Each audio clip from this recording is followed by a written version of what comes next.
Locked in a mansion, she grew up believing that love was dangerous. He appeared with promises, wealth, and a past no one dared to mention. It only took a whispered phrase to awaken in him something between guilt and obsession. If you like love and romance stories, watch until the end, subscribe to this channel, and leave a comment saying where you're listening from. There was something in Amara Sterling's quietude that seemed to have been molded outside of time. As she walked through the corridors of Serenity Manor, her steps barely produced a sound against the Italian marble floor. The house staff had already grown accustomed to her phantom-like presence, to the way she glided through rooms as if apologizing for existing. Amara observed the world like one viewing ruins, with reverence but no desire to belong.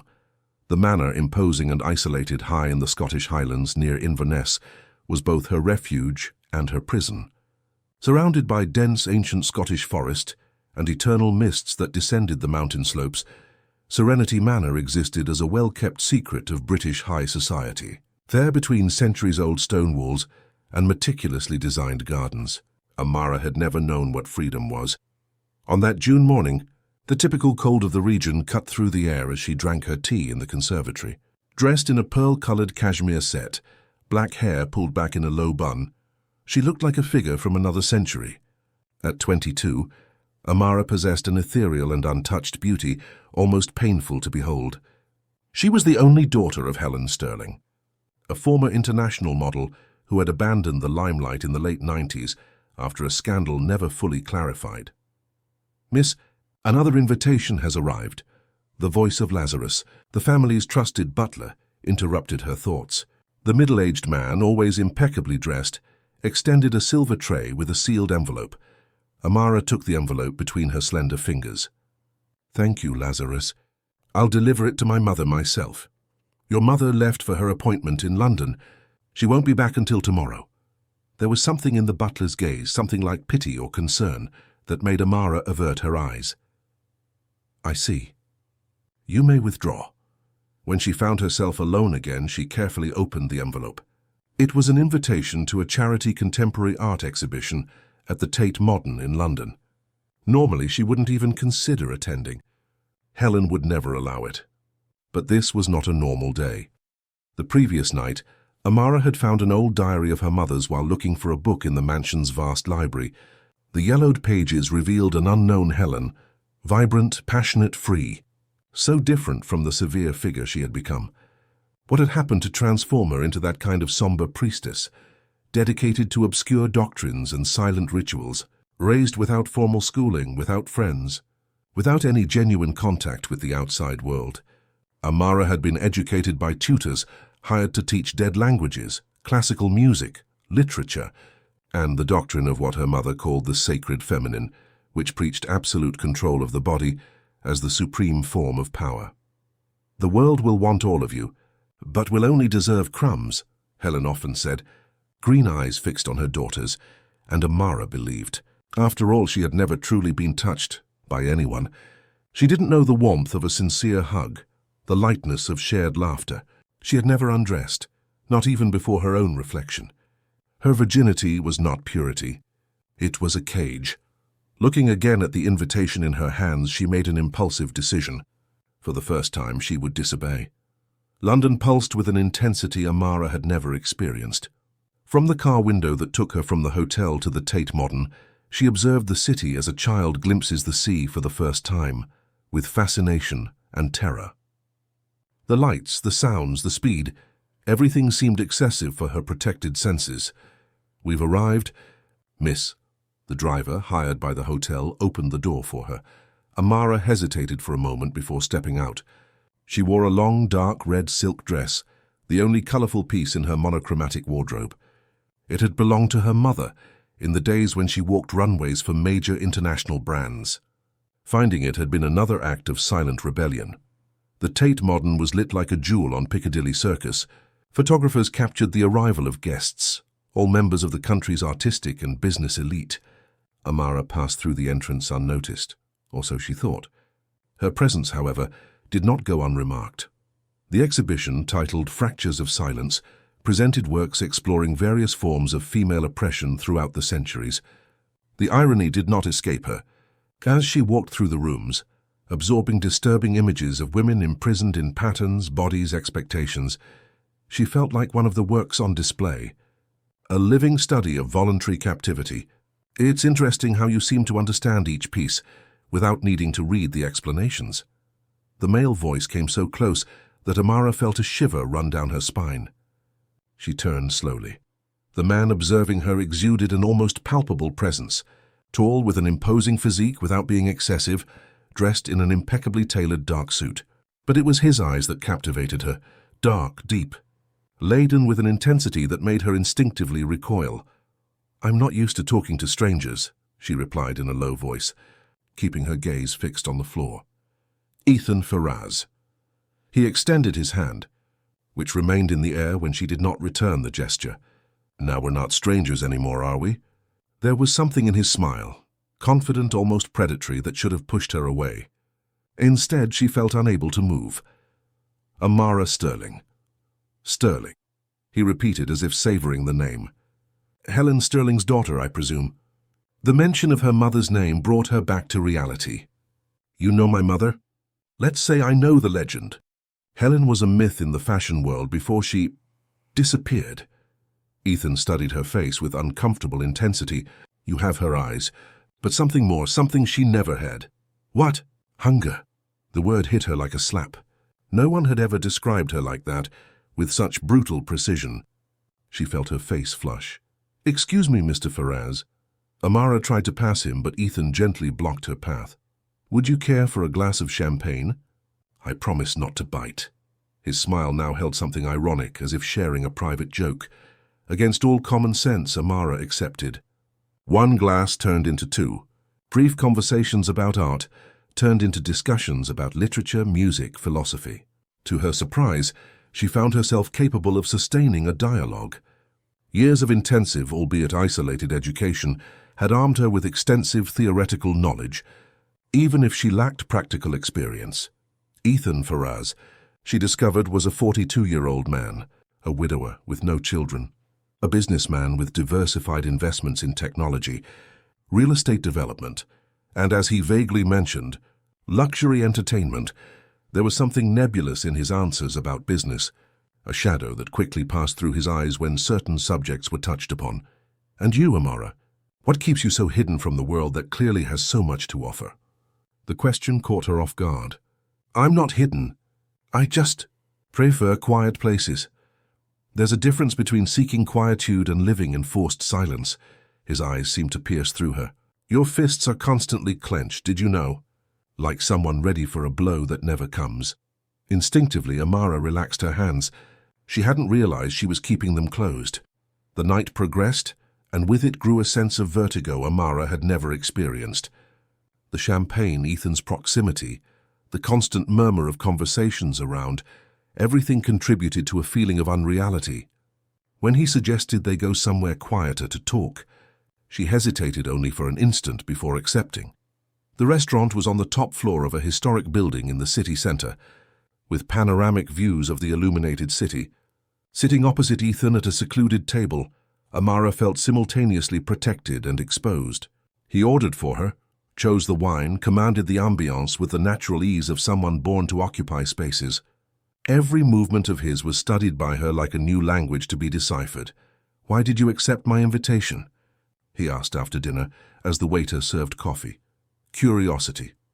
"About me?" "About myself," she replied with surprising honesty. "I wanted to know what I would do in a situation like this." Ethan leaned forward slightly, reducing the space between them. "And what did you discover?" "That I know nothing about the world, or about myself." He smiled, not with irony this time, but with something akin to tenderness. Few have that clarity. The return to the hotel was silent. Ethan had insisted on accompanying her, and Amara, against all internal warnings, had allowed it. In the elevator, she felt his gaze like a physical weight. "Can I see you again?" he asked when they reached the door of her suite. Amara hesitated. "I'm going home tomorrow." "Then I'll ask again, can I see you again?" "My mother wouldn't allow it." "I didn't ask your mother." His voice acquired a sudden harshness. "You're not a child anymore, Amara, although you live like one." The words hit a sensitive spot. You know nothing about my life. I know enough to recognize someone in a gilded cage. He lightly touched her face, the first physical contact of the night. The touch, though brief, sent an electric current through her skin. And I know part of you wants to break the bars. Before she could reply, he stepped back. I'll leave my card with your things. When you're ready, call. The return to Serenity Manor was like diving into icy waters after a brief exposure to the sun. The mansion, once her only known world, now seemed even more oppressive. Helen awaited. In the library, seated in her dark leather armchair like a queen on her throne. Where have you been? The question came laden not with concern but with cold accusation. I went to London, to the exhibition at the Tate Modern, alone. It wasn't a question. Amara met her mother's gaze. Yes? A lie. Helen rose slowly, moving like a shadow through the room. I know you were with a man. I know you had dinner together, that he took you to the hotel. Panic froze Amara. How do you know that? Did you think you wouldn't be seen? That you wouldn't be recognized? Helen laughed, a humorless sound.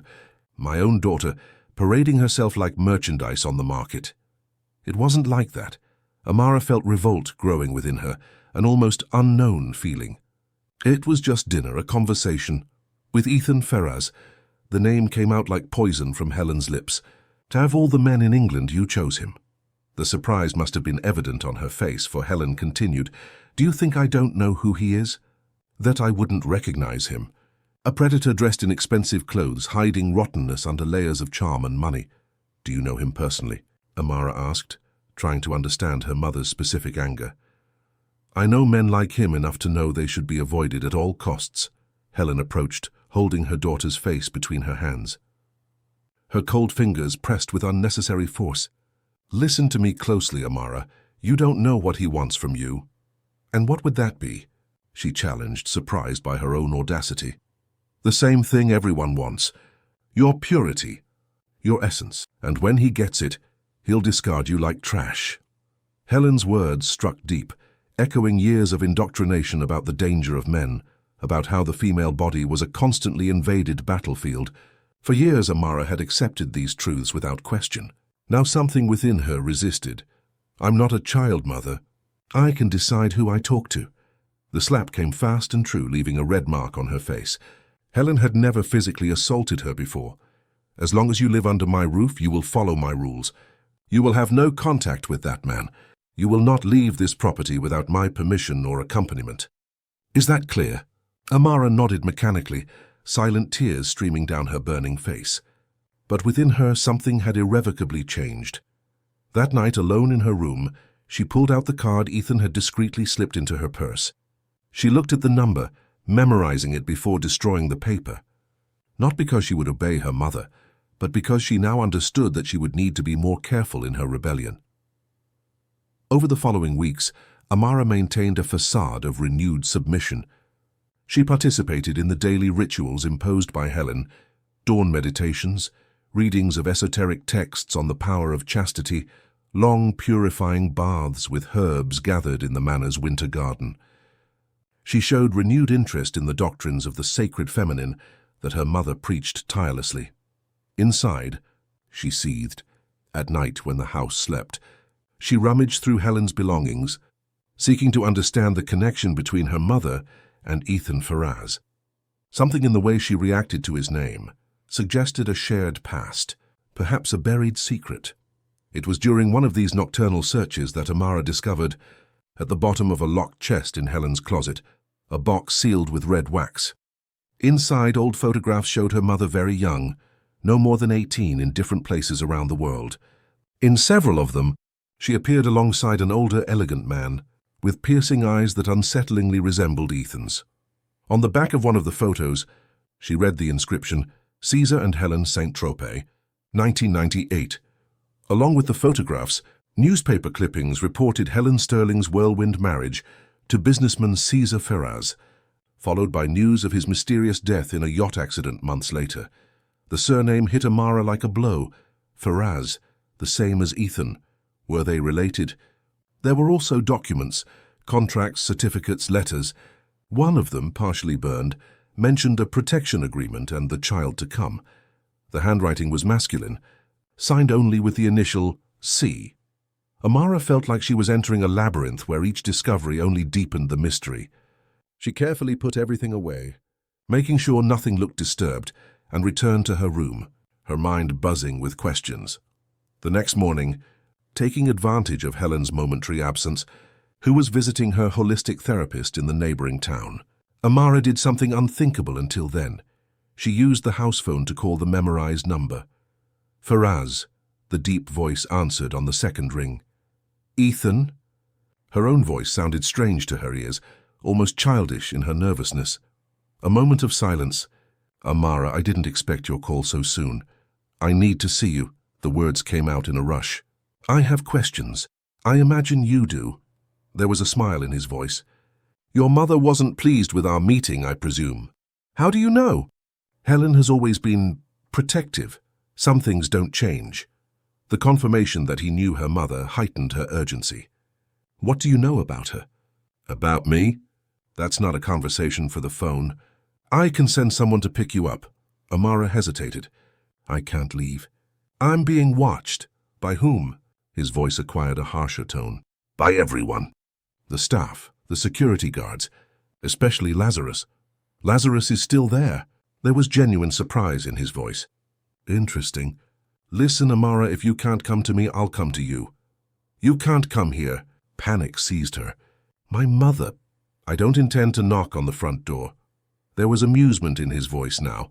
I know that property better than you imagine. There's an abandoned greenhouse on the far west of the gardens, hidden by a small grove of Scots pines. Can you find your way there?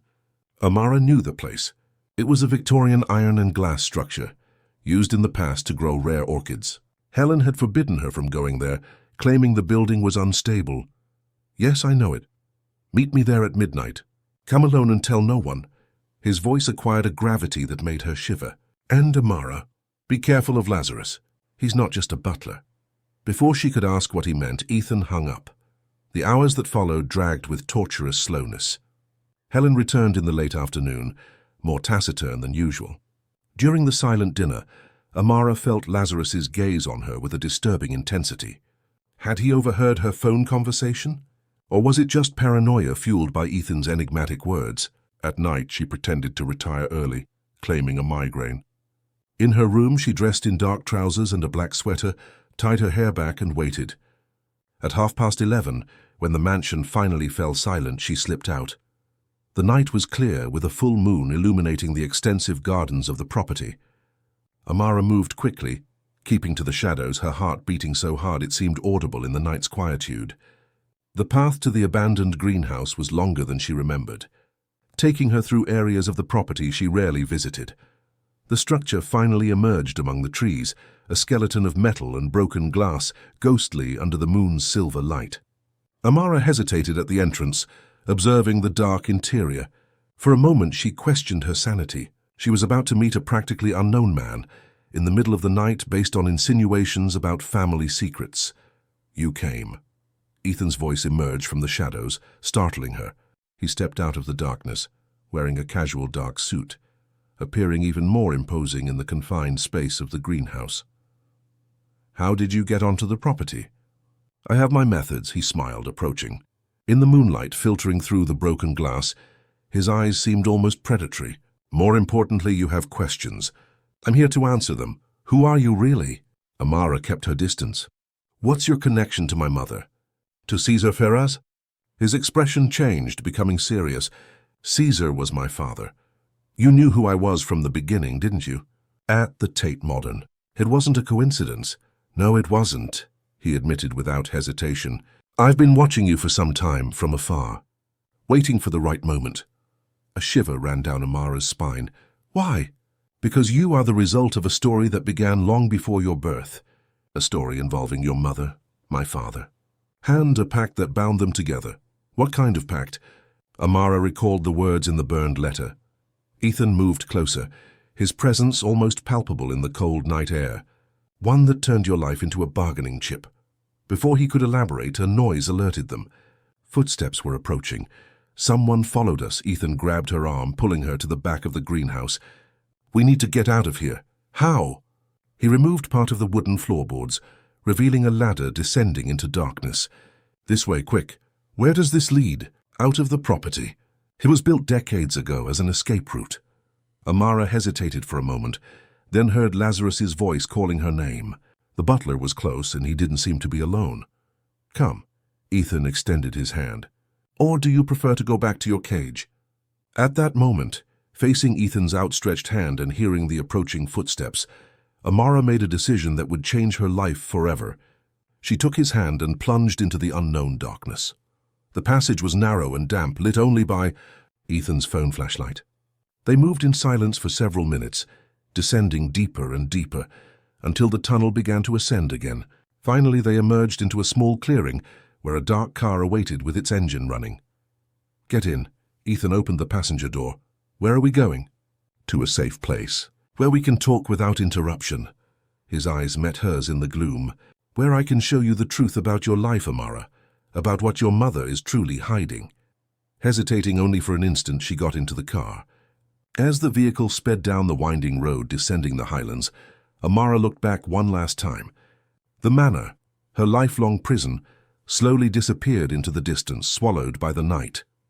In the passenger seat, she felt a mixture of terror and excitement she had never experienced before. She was fleeing with a man she barely knew, but who seemed to know her deeply. A man connected to her past in ways she was only beginning to glimpse.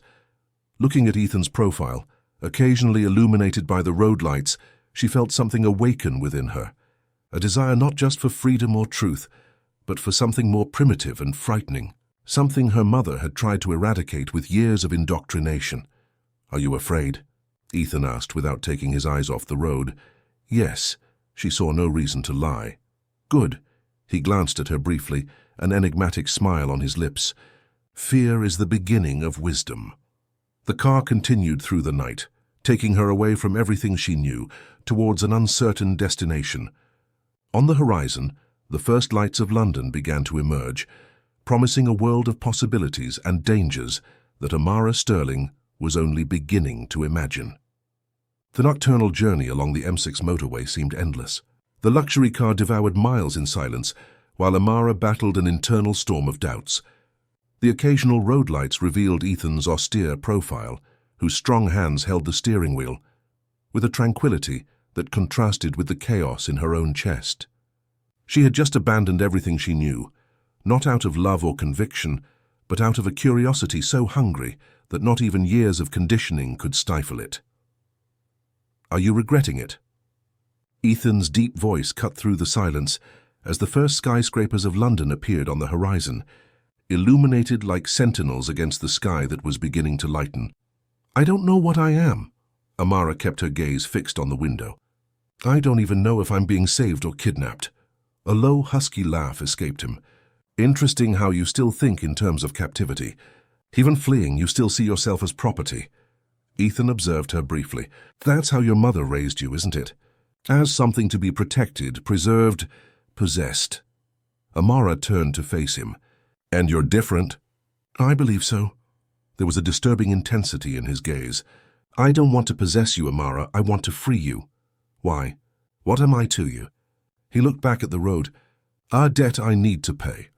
The car left the motorway, entering a wide avenue and then progressively more exclusive streets in Kensington, an upscale London neighborhood.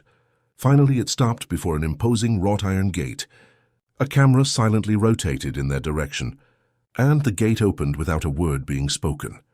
The residence was surprisingly discreet for someone of Ethan's standing, a contemporary house with clean lines, hidden by a facade of dense vegetation. It didn't boast the archaic opulence of Serenity Manor, but it exuded a more subtle, more modern power. "Welcome to my home." Ethan parked the car in the underground garage and led her through a private elevator that opened directly into a spacious double-height living room. Immense glass panels framed the city awakening outside, bathed in the first rays of sunlight. "It's temporary," he added, noticing her absorbed gaze at the view. "I prefer the countryside like you. But business keeps me in the capital." "What kind of business exactly?" Amara challenged, regaining some of her composure. "My mother mentioned you're involved in questionable things." Ethan smiled, taking off his jacket and loosening his tie. The casual, almost intimate gesture made Amara look away. Helen always had a rather rigid view on morality, especially after her spiritual rebirth. He made a vague gesture with his hand. My businesses are diversified. Technology, mainly. Security systems, facial recognition, behavioral analysis. Besides that, I have investments in casinos in Ireland and Scotland. And the rehabilitation clinics? His gaze hardened. Who told you about that? I heard my mother mention it once. She was on the phone talking about you. Ethan poured himself a drink at the bar integrated into the living room, without offering her any. His movements were precise, controlled. The clinics are a personal project. Not everything I do is for profit, Amara. Something in his tone made her not press the issue. Instead, she observed the environment around her. Despite its contemporary appearance, the house had unexpected touches. A collection of African tribal masks, bronze sculptures that looked ancient, rare books on floor-to-ceiling shelves. On a side wall, a discreet symbol caught her attention. 2 serpents intertwined around a key. What is that? She pointed to the symbol. Ethan looked in the indicated direction and his expression subtly changed. A family emblem, let's say. You must be exhausted. Would you like to rest before we continue our conversation? The sudden change of subject confirmed her suspicions that the symbol had some importance. I prefer answers to rest, and you'll have both. He approached, stopping at a calculated distance. But there's much to be said, and I prefer you to have a clear mind to absorb everything. A middle-aged woman with indigenous features and a reserved posture appeared silently. Mrs. Imogen will show you to your room. Rest for a few hours. Afterwards, we'll have breakfast and talk. Amara wanted to protest, but the weight of fatigue and emotions finally caught up with her. She followed the housekeeper down a corridor to a spacious room with a view of an internal garden. If you need anything, just call, Imogen said in a low, almost reverent voice. There was something strange in the way the woman looked at her, a mixture of curiosity and apprehension. Do you know my mother? Amara asked impulsively before the woman withdrew. Imogen hesitated at the door. I did a long time ago. Mrs. Helen was different then. Different how? A look of alarm crossed the housekeeper's face. It's not my place to say, miss. The master will explain everything in due time. With that, she withdrew, closing the door softly. Alone, Amara examined the room. It was elegant but impersonal, like a luxury hotel room. The only exception was a silk dress hanging in the open closet, new with tags exactly her size. The idea that Ethan had anticipated her coming, even providing clothes, was disturbing. Despite her exhaustion, sleep did not come easily. When she finally fell asleep, it was a restless sleep, populated by fragmented dreams, where serpents glided through endless corridors, and her mother recited incomprehensible words before a stone altar. The sound of soft knocks on the door woke her. Imogen brought a tray with coffee, fruit, and bread. Mr. Ethan asks that you join him in the library when you are ready. I've left clothes in the bathroom, in case you wish to refresh yourself. Amara looked at the bedside clock. She had slept for almost 5 hours, but still felt disoriented. After a quick shower, she chose to wear her own clothes instead of the dress provided by Ethan, a small assertion of independence. The library occupied the entire east wing of the house, with floor-to-ceiling bookshelves and a spiral staircase leading to a mezzanine. Ethan was sitting in a leather armchair, studying an old document. Seeing her, he quickly closed it. Did you rest well? Enough. Amara remained standing, refusing to sit. I'm tired of beating around the bush. I want to know why you brought me here. Who are you really, and what do you want from me? Ethan indicated the armchair opposite his. His gaze made it clear he wouldn't start until she sat down. Reluctantly, Amara obeyed. I'm going to tell you a story, he began, leaning slightly forward, about a stunning young British model who at 18 conquered the world. Her beauty was so extraordinary, it inspired almost religious devotion. Among her admirers was a powerful man, 20 years her senior, obsessed with beauty and perfection. Caesar Ferraz, Amara murmured. Your father, Ethan nodded. My father saw Helen and decided he must possess her. Not just as a lover or wife, but completely. As one possesses a rare work of art. And she allowed it? Helen was ambitious, but naive. Caesar offered her not only wealth, but entry into an exclusive circle, people of real power, who operated above laws and social conventions. Ethan stood up, walking to a bookshelf where he took out an ancient book. This circle called themselves the Guardians of the Key, a secret society with roots dating back to the Victorian era. A cult, Amara concluded, recalling fragments from her mother's diary. I prefer the term esoteric order. But yes, essentially a cult, he admitted, leafing through the book. Founded on a mixture of European occultism, reinterpreted ancient British paganism, and of course the lust for power that is the true religion of the powerful. And my mother joined this? Not just joined, she became their most precious jewel. Ethan's eyes acquired a disturbing gleam. The Guardians have a tradition. In each generation, a bearer is chosen, a woman of exceptional beauty who, through specific rituals, supposedly channels energies that guarantee prosperity, longevity, and power to the members of the order. Amara felt a chill down her spine. My mother was this bearer, Theosa, for a brief period, until she realized what was truly happening. Ethan returned the book to the shelf. The rituals were elaborate, but at their core they were just a facade for exploitation. The bearers were essentially prostituted among the most influential members, all under the guise of sacred ceremonies. Nausea rose in Amara's throat. And your father allowed this? With his own wife? A bitter laugh escaped Ethan. My father orchestrated it. He was the master of the order at the time. The silence that followed was heavy.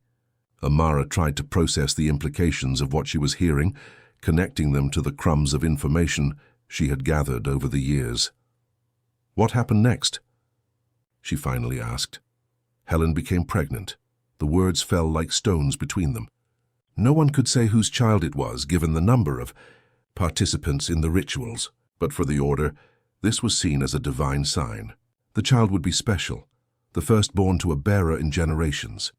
Amara felt the blood drain from her face. Are you talking about me? Ethan nodded slowly. Helen, finally realizing the monstrosity of the system she was trapped in, planned her escape.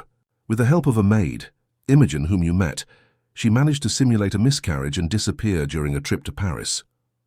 And your father? Caesar was furious. He used all his resources to find her. But Helen had been careful. She assumed another name, hid in remote places during her pregnancy. When you were born, she was already established in England again, but under an identity protected by powerful connections she made during her career. But he found her eventually. Amara deduced. No. Ethan's face hardened. Helen found him. When you were approximately 1 year old, she returned as a transformed woman. No longer the naive model, but a cold strategist. She confronted my father with evidence she had collected about the Order's activities. Enough to destroy reputations, end political careers, ruin financial empires. Blackmail. Protection, he corrected. She demanded to be left in peace to raise her daughter away from the Order's influence. In return, she would remain silent. And your father accepted? A dark smile crossed Ethan's face. My father never accepted defeat. He proposed an alternative agreement, a pact. Helen could keep her precious daughter, raise her as she wished, provided that... He paused, studying her reaction. Provided that? Provided she ensured you remained pure until you turned 23. At that point, you would be formally presented to the Order not as a bearer, but as something even rarer and more valuable, a guardian of the key, a position that had never been held by a woman. Amara stood up abruptly, unable to remain seated. Are you telling me my mother kept me isolated, indoctrinated me with ideas of purity and bodily control, all to fulfill an agreement with a cult? I'm telling you, your mother protected you in the only way she knew how. Ethan's voice was surprisingly gentle. Helen understood she couldn't simply run forever. The Order is too powerful, so she turned Caesar's demand into her own fortress. She created a system of isolation and indoctrination so extreme that no one, not even the spies Caesar surely placed around you, could question her. Like Lazarus, Amara concluded, the pieces fitting together. He works for the Order. Lazarus is more complex than that, but essentially, yes, he reports to certain members of the Order. Amara walked to the window, observing the garden below. The revelations were too much to absorb at once. If all this is true, why am I here? Why did you take me away from there? Ethan approached, still maintaining a respectful distance. Because the game has changed, Amara. Caesar Faraz died 2 months ago. She turned to face him. And what does that change? Doesn't the pact remain valid for the Order?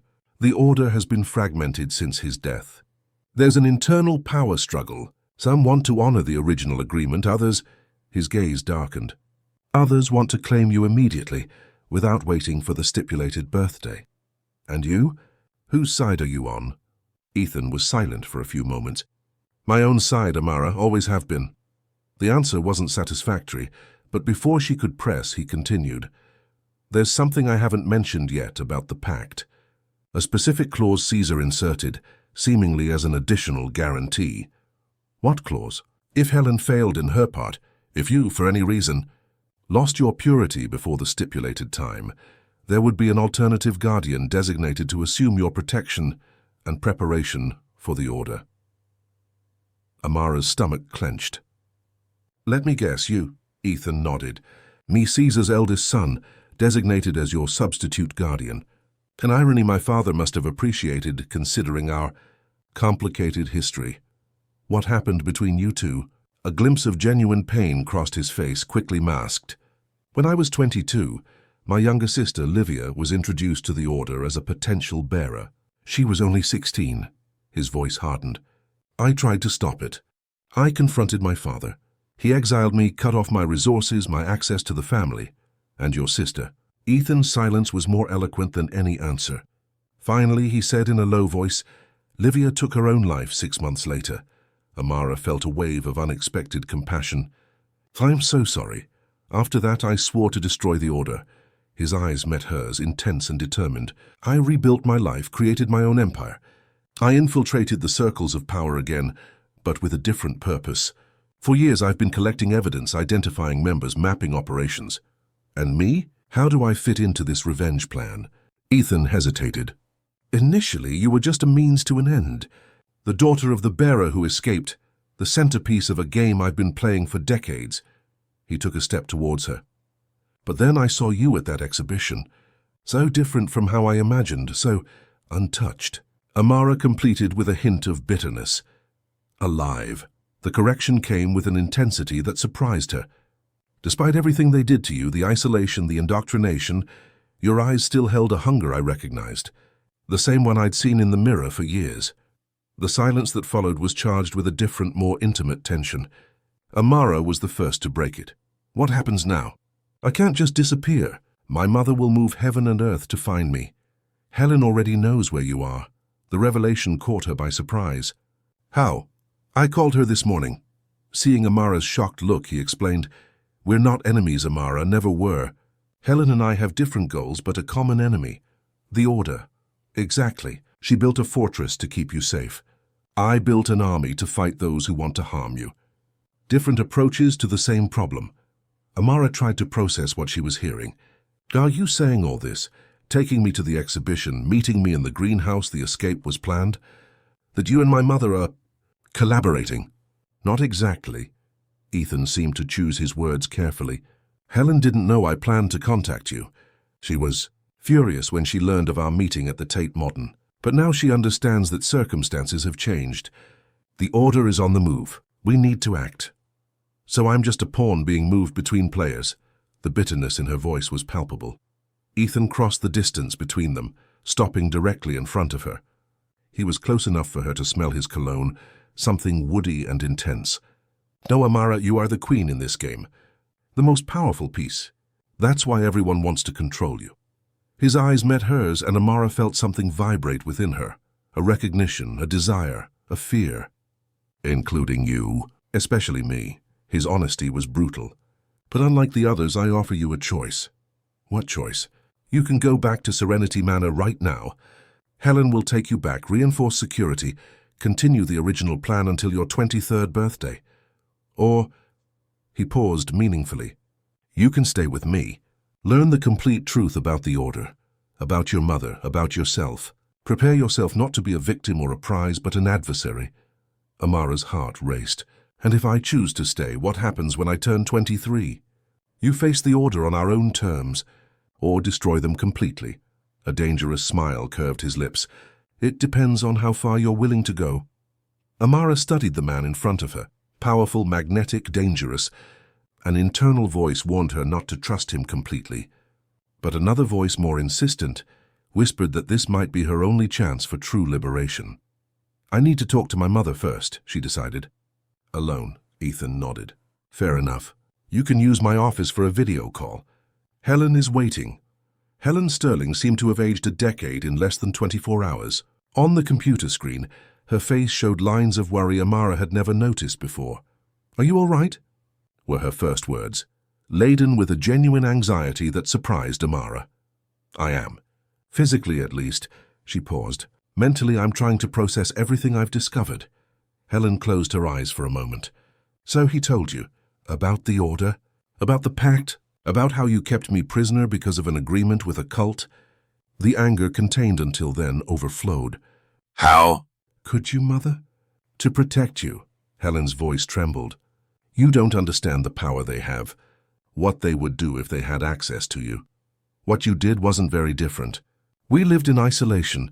You taught me to fear the world, to suppress any natural desire, to keep you free from them. Helen interrupted, her own anger surfacing.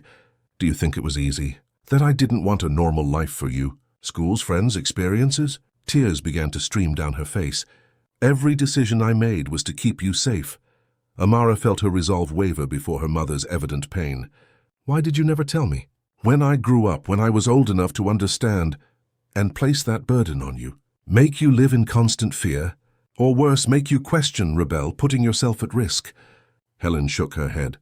No, isolation was your protection. And now, what has changed? Helen wiped away her tears with recovered dignity. Caesar is dead. The order is divided. Some members want to respect the original pact, wait until your birthday. Others, she hesitated. They want to take me now, Amara completed. Ethan explained it to me. Yes, there was an internal vote. The traditionalists narrowly lost. Her team was sent to Serenity Manor last night to... Helen couldn't complete the sentence, and to take me. Helen nodded. Lazarus warned me in time. When I learned you were with Ethan, I felt relief as much as I distrust him. And should I trust him? What is his role in all this, really? A tired sigh escaped Helen. Ethan is complicated. He has his own reasons for opposing the order, personal, deep reasons. His sister? Yes, and other things he may tell you himself. Helen looked directly at the camera. But I believe he doesn't want to see you harmed. That's something. Amara pondered the implications. He offered me a choice. To return to Serenity Manor or to stay with him and learn to face the order. And what do you want to do? The question caught Amara by surprise. Her mother had never asked her what she wanted before. I don't know. Both options seemed to choose between different types of captivity. Helen seemed to age a few more years before her eyes. There's no Serenity Manor to go back to anymore, darling. What do you mean? Those Cartuvias, the team that came for me, didn't leave empty-handed. They set fire to the east wing of the manor. A warning. Helen's voice faltered. I'm in a hotel in London under protection. The news hit Amara like a physical blow. The manor, however much it represented her isolation, was her only home, the only place she had ever known. And Lazarus? The other staff? Most are fine. Lazarus? Helen hesitated. Lazarus has been missing since he alerted me. A dark suspicion formed in Amara's mind. Do you think he... I don't know. His loyalties were always fluid. Helen straightened her shoulders, regaining some of her usual composure. What matters now is your safety. And as much as it pains me to admit it, staying with Ethan may be your best option right now. Trust the son of the man who ruined your life. Life rarely offers us perfect allies, Amara. A sad smile crossed Helen's face. Only common enemies. The conversation continued for a few more minutes, with promises of frequent contact and plans for a face-to-face meeting when it was safe. When they finally said goodbye, Amara felt a strange mix of relief and pain. For the first time, she had glimpsed the real vulnerability behind her mother's controlling facade. Ethan waited in the internal garden, a zen space with bamboos, carefully arranged stones, and a small reflecting pool. He stood, still as a statue, gazing at a solitary lotus flower floating on the water. I spoke with my mother, Amara announced, approaching. She told me about the fire at Serenity Manor. He turned slowly. I'm sorry. I should have told you. Why didn't you? I wanted you to make your decision without the weight of coercion, even circumstantial coercion. His face was grim. Burning your home was a calculated act. They wanted you scared, vulnerable, with no options. Amara looked at the reflecting pool, observing her own fragmented reflection in the gentle breeze. I've decided to stay. Ethan showed no surprise, only acceptance. Are you sure? I'm sure of nothing, except that I will never return to captivity. Neither my mother's nor the Order's. She met his gaze. Nor yours, if that's what you're offering. A slow, almost reluctant smile curved his lips. Impressive how, even raised in isolation, you developed such an untamed spirit. Perhaps my mother managed to teach me something valuable after all. Amara took a step towards him. If I'm going to stay, I need total honesty. No secrets, no half-truths. Honesty can be dangerous, Amara. More dangerous than ignorance? She challenged. Ethan studied her for a long moment. There are things about me that could make you reconsider your decision. Like what? He hesitated, then extended his right hand. On his ring finger, an aged silver ring displayed the same symbol Amara had seen on the living room wall. Two serpents intertwined around a key. This is the Guardian's ring, he explained. Worn by the member designated to protect the next bearer, or in your case, Guardian. Are you saying you're still part of the Order? Amara instinctively recoiled. I'm saying I maintain a facade, his dark eyes fixed on hers. To destroy an enemy, sometimes you have to appear to be one of them. Infiltration. The ring gives me access, information, credibility. How can I trust you? You can't, not completely. The frankness was surprising, just as I don't completely trust you. Me? Amara almost laughed. What do you fear I'll do? That you'll be seduced by the power that will be offered to you. The seriousness on his face stopped her from laughing. The Order doesn't just operate through coercion, Amara. Its true danger lies in what it offers. Power, knowledge, belonging. Many joined voluntarily, believing they were elevating themselves above common human limitations. Like my mother. Like Helen, yes. Like myself for a time before I saw the real cost. Ethan took a deep breath. The real test will come when you stand before them, feeling the magnetism, the promise, the call. Will you be able to resist? Or will the part of you that always felt trapped, controlled, finally find something that seems like liberation, only to discover too late that it's a different kind of prison? The raw honesty of his words left her momentarily speechless. Finally, she said, It seems we'll both have to prove our worth to each other. It seems so. Ethan extended his hand, not to touch her, but as a formal gesture. So we have an agreement. Amara looked at his outstretched hand, then at the intense eyes of the man before her. There was something hypnotic about Ethan Ferraz, a magnetism that went beyond physical appearance or the power he exuded. It was something deeper, more dangerous, a resonance she felt in her own being. We have an agreement. She took his hand. The touch sent an almost electric current up her arm. Ethan's hands were surprisingly warm, firm without being dominating. It was a brief contact, but enough to make her uncomfortably aware of the physical proximity between them. Your training begins tomorrow, he informed her, stepping back. I suggest you rest. The next few days will be this intense. As he turned to leave, Amara called, Ethan. He stopped, looking over his shoulder. If I find out you're manipulating me like everyone else, that you're just another kind of jailer, her voice acquired a hardness she never knew she possessed, you'll find I'm a very dangerous prisoner. Instead of offense, she saw admiration in his eyes. Would I expect less, Amara? With that, he left her alone in the garden, with the soft sound of water and the scent of rare flowers, free, but in unknown territory. Independent but surrounded by shadows, safe, but on the edge of a precipice whose bottom she couldn't glimpse. Looking again at her fragmented reflection in the water, Amara saw a woman she barely recognized, someone with questions instead of certainties, with hunger instead of resignation, someone who was finally beginning to awaken. And the thought, instead of terrifying her, ignited something within her that neither her mother nor the Order could ever extinguish. A flame of her own, wild and uncontrollable. The days that followed settled into a strange routine. In the mornings, Ethan personally instructed her on the history and structure of the Order, its rituals, hierarchies, codes, and symbols. In the afternoons, A woman named Diana, a martial arts expert and former intelligence agent, taught her basic self-defense and evasion techniques. "You won't beat anyone with strength," Diana explained with her characteristic pragmatism. "But you can learn to escape, to buy time, to identify escape routes." Evenings were dedicated to a different kind of education, dinners at exclusive restaurants, selected cultural events, small receptions where Amara was discreetly introduced to carefully chosen people.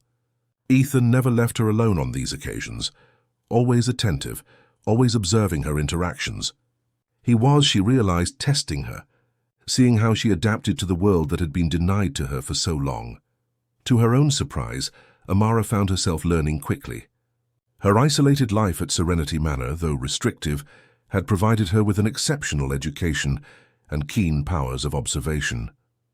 In a short time, she moved through social circles with a curious mix of naivety and shrewdness that she noted people found fascinating. "You're an enigma to them," Ethan commented after a reception at the home of an important diplomat.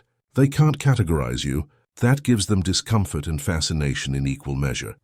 Is that good or bad? It's useful." His smile contained a touch of pride.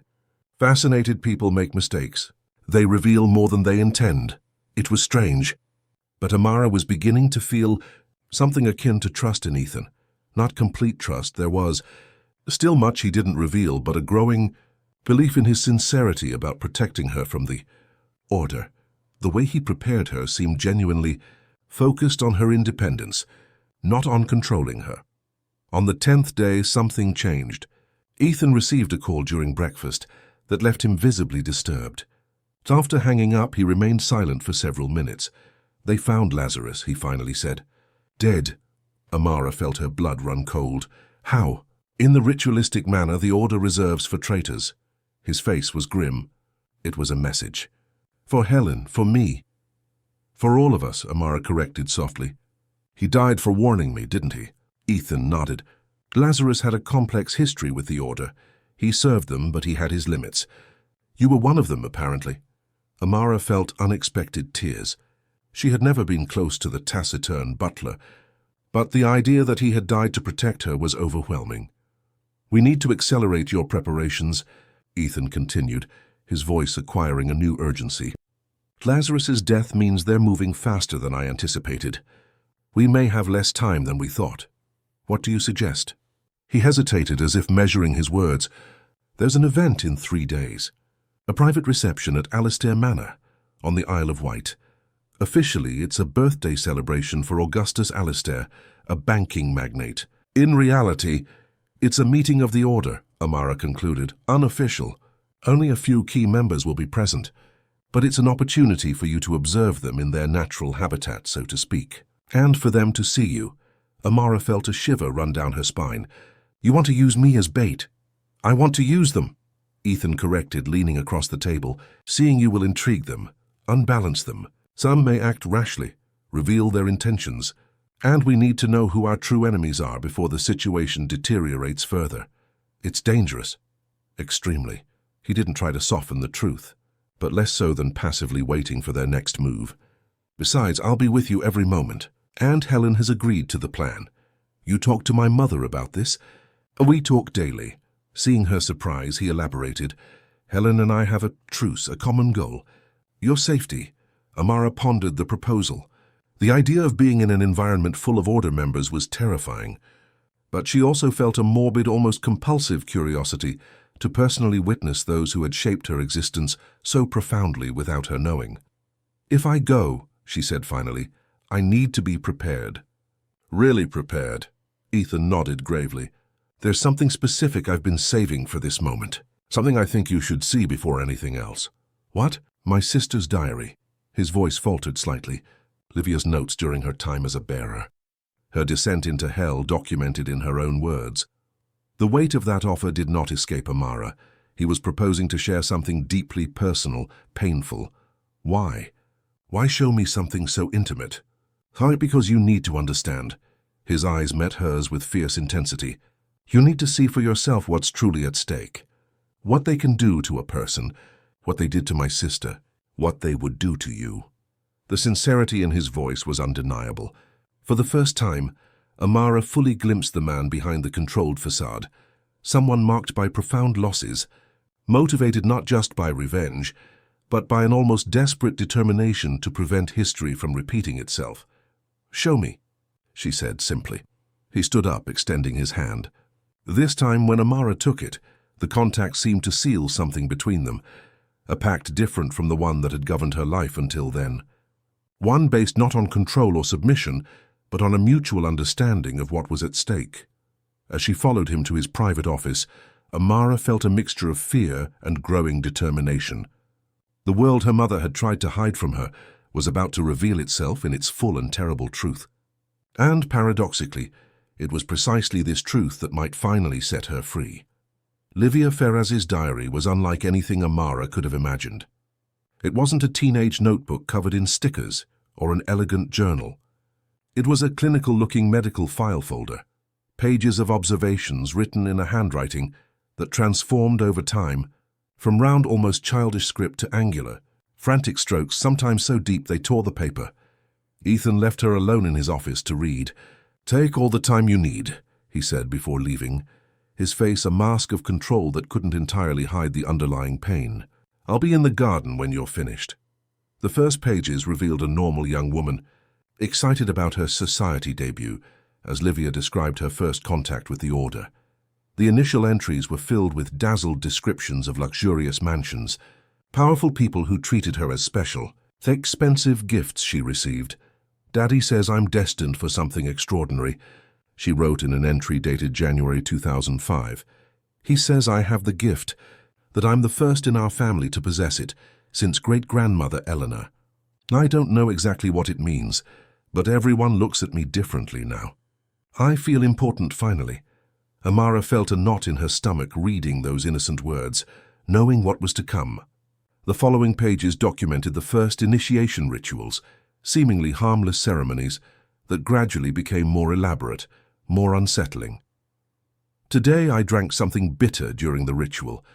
They said it would purify my spirit, open my energy channels. I felt strange afterwards, as if I were floating. I lost a few hours. I don't remember how I got home." The transformation was subtle but inexorable. Livia's language changed, incorporating strange terms: ascension, channeling, purification through surrender. Her initial confusion gave way to an almost religious acceptance of what was happening. The moon ceremony was more intense this time.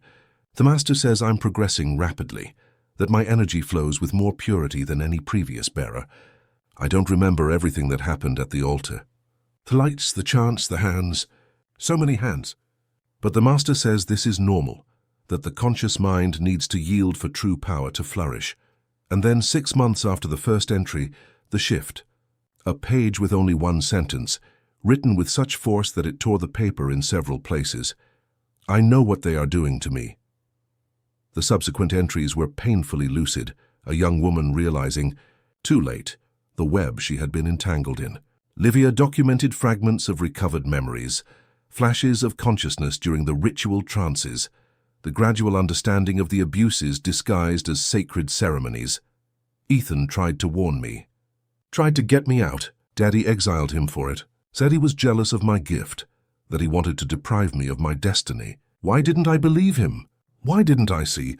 The last entries were almost illegible, scribbled in moments of lucidity, between what Livia described as increasing doses to keep me docile. She spoke of feeling hollow inside, of no longer recognizing her own body, of nightmares that persisted even when awake.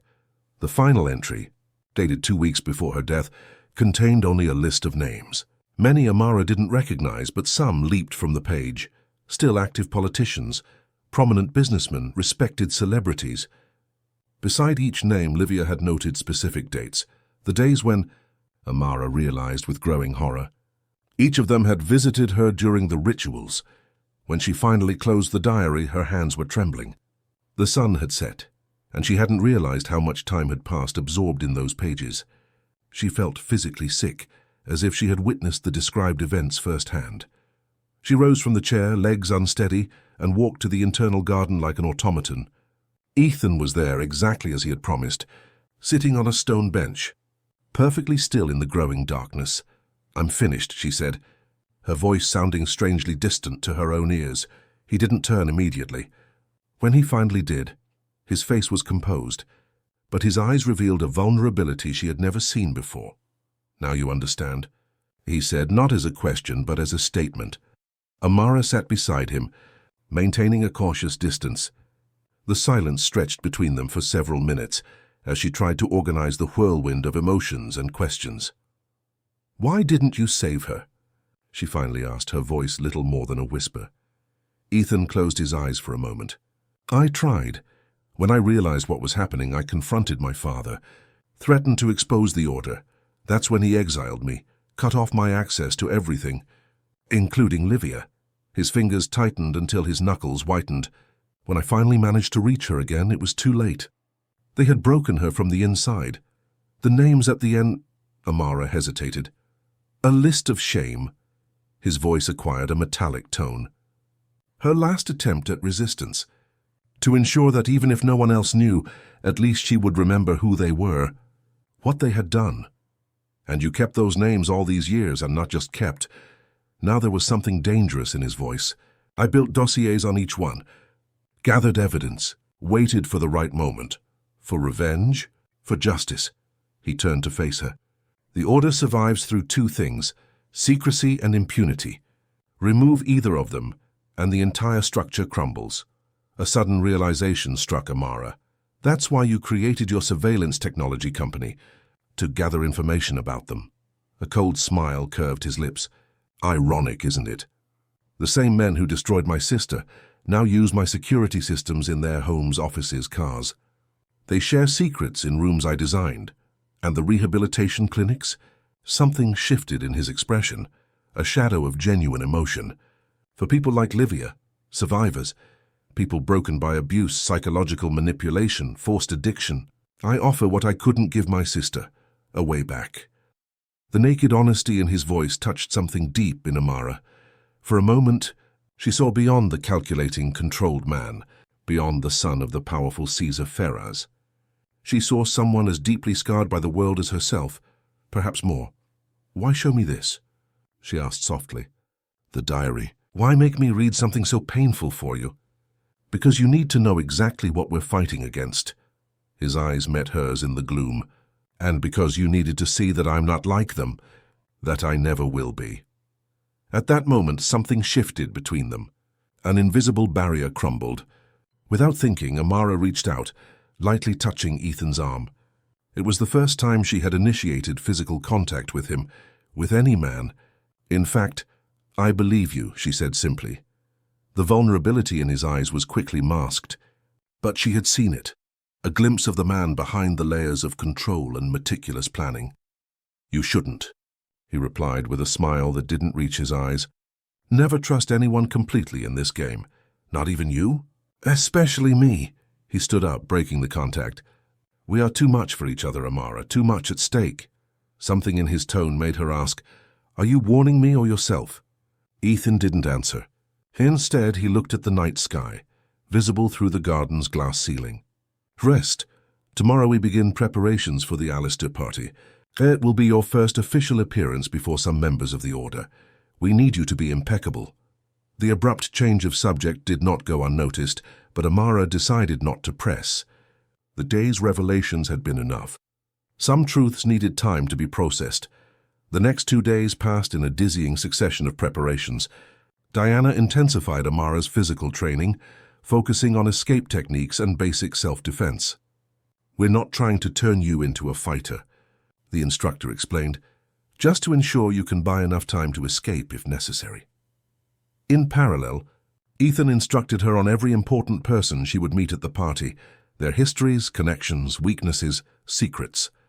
She memorized faces, names, details of complex relationships within the Order's hierarchy.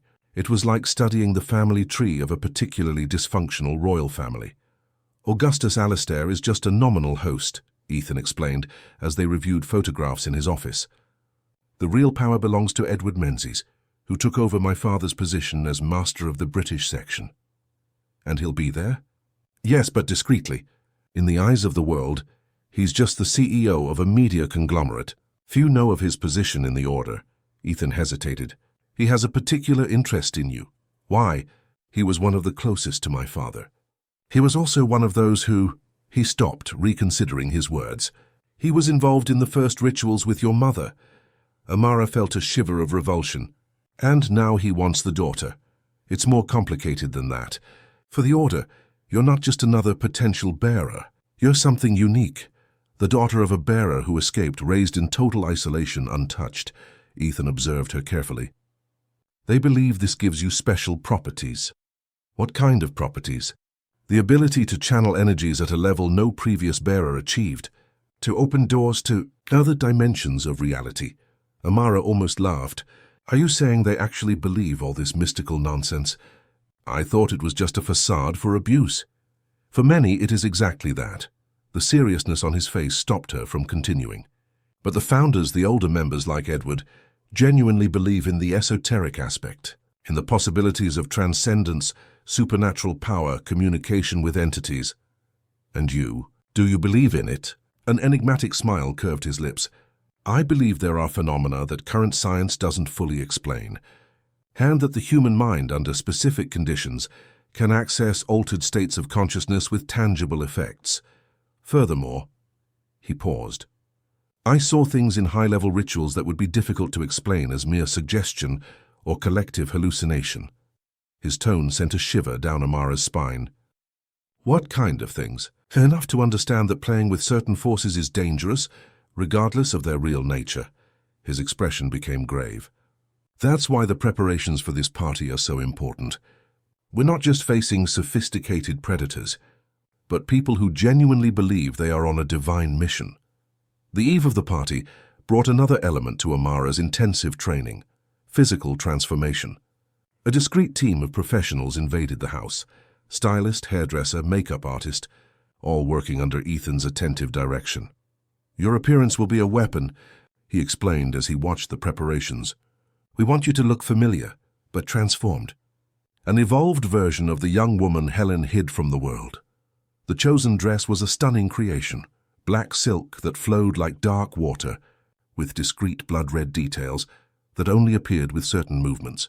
It was simultaneously elegant and unsettling, like a wearable premonition. The color has meaning for them, Ethan said, watching her try on the dress. Black for initiation, red for sacrifice. The combination will send a subliminal message that will intrigue them. Amara studied her reflection in the mirror. The transformation was impressive. Her hair, usually pulled back in an austere bun, now fell in dark, shimmering waves down her back. The makeup, minimal but strategic, accentuated the paleness of her skin and the intense green of her eyes. I look powerful, Ethan completed, approaching from behind her. Their gazes met in the mirror. That's exactly what we want them to see. Not a potential victim, but someone to be feared. That night, Amara found it difficult to sleep. The revelations of the past few days, the foreboding of the imminent confrontation, the growing complexity of her feelings for Ethan, everything mixed in her mind, keeping her awake until the early hours of the morning. When she finally fell asleep, she dreamed of serpents gliding over her skin, of stone altars bathed in red light, and of Ethan watching everything from afar, his face an impenetrable mask. The Isle of Wight emerged from the sea like a green fortress, its hills covered in ancient forest, contrasting dramatically with the deep blue of the ocean. Ethan's helicopter flew over the island, giving Amara a panoramic view of its wild beauty before descending towards a secluded property on the north coast. Alistair Manor, Ethan announced over the headset microphone, pointing to an imposing building that seemed to grow organically from a rocky promontory. Built in the late 19th century by a shipping magnate, who was also one of the Order's founders in England. Amara watched the manor approach with a mix of apprehension and fascination. It was a disconcerting structure, part Portuguese colonial, part modernist, as if different architectural eras had been forced to coexist in a single space. Extensive gardens descended in terraces to a private beach, where several yachts were anchored. "Remember the plan," Ethan said, his voice taking on the professional tone he adopted when discussing strategies. "Stay visible but distant. Observe, absorb, but don't engage in prolonged conversations with anyone. If anyone tries to isolate you, use the signal we agreed upon. Amara nodded, adjusting the silver bracelet on her wrist, an elegant device that also functioned as a panic button, sending an alert to Ethan's phone and to the discreet security team he had strategically placed at the party. The helicopter landed on a helipad adjacent to the manor. As the rotors slowed, Ethan removed his headset and turned to her. "Ready?" The question hung between them, laden with meanings beyond the simple 2 syllables. Was she ready to enter the lion's den, to face the people who had shaped her destiny without her knowledge or consent? For the dangerous game they were about to begin? "Ready," she replied, surprising herself with the firmness of her own voice. Ethan studied her for a moment, then did something unexpected. He reached out and lightly touched her face, a gesture so brief she might have imagined it. "Remember who you are, Amara, not what they want you to be." With that, he opened the door and stepped out, extending his hand to help her. As their fingers intertwined, Amara felt that same electric current she had experienced in the rare moments they touched. There was something almost visceral about the physical connection with him, something her isolated upbringing had not prepared her to fully comprehend. They were greeted by an impeccably dressed butler who led them along a stone path through the gardens. As they approached the manor, the sound of classical music and polite conversations gradually grew louder. Amara felt her heart quicken. "Breathe, Ethan," murmured, placing a hand discreetly on the small of her back.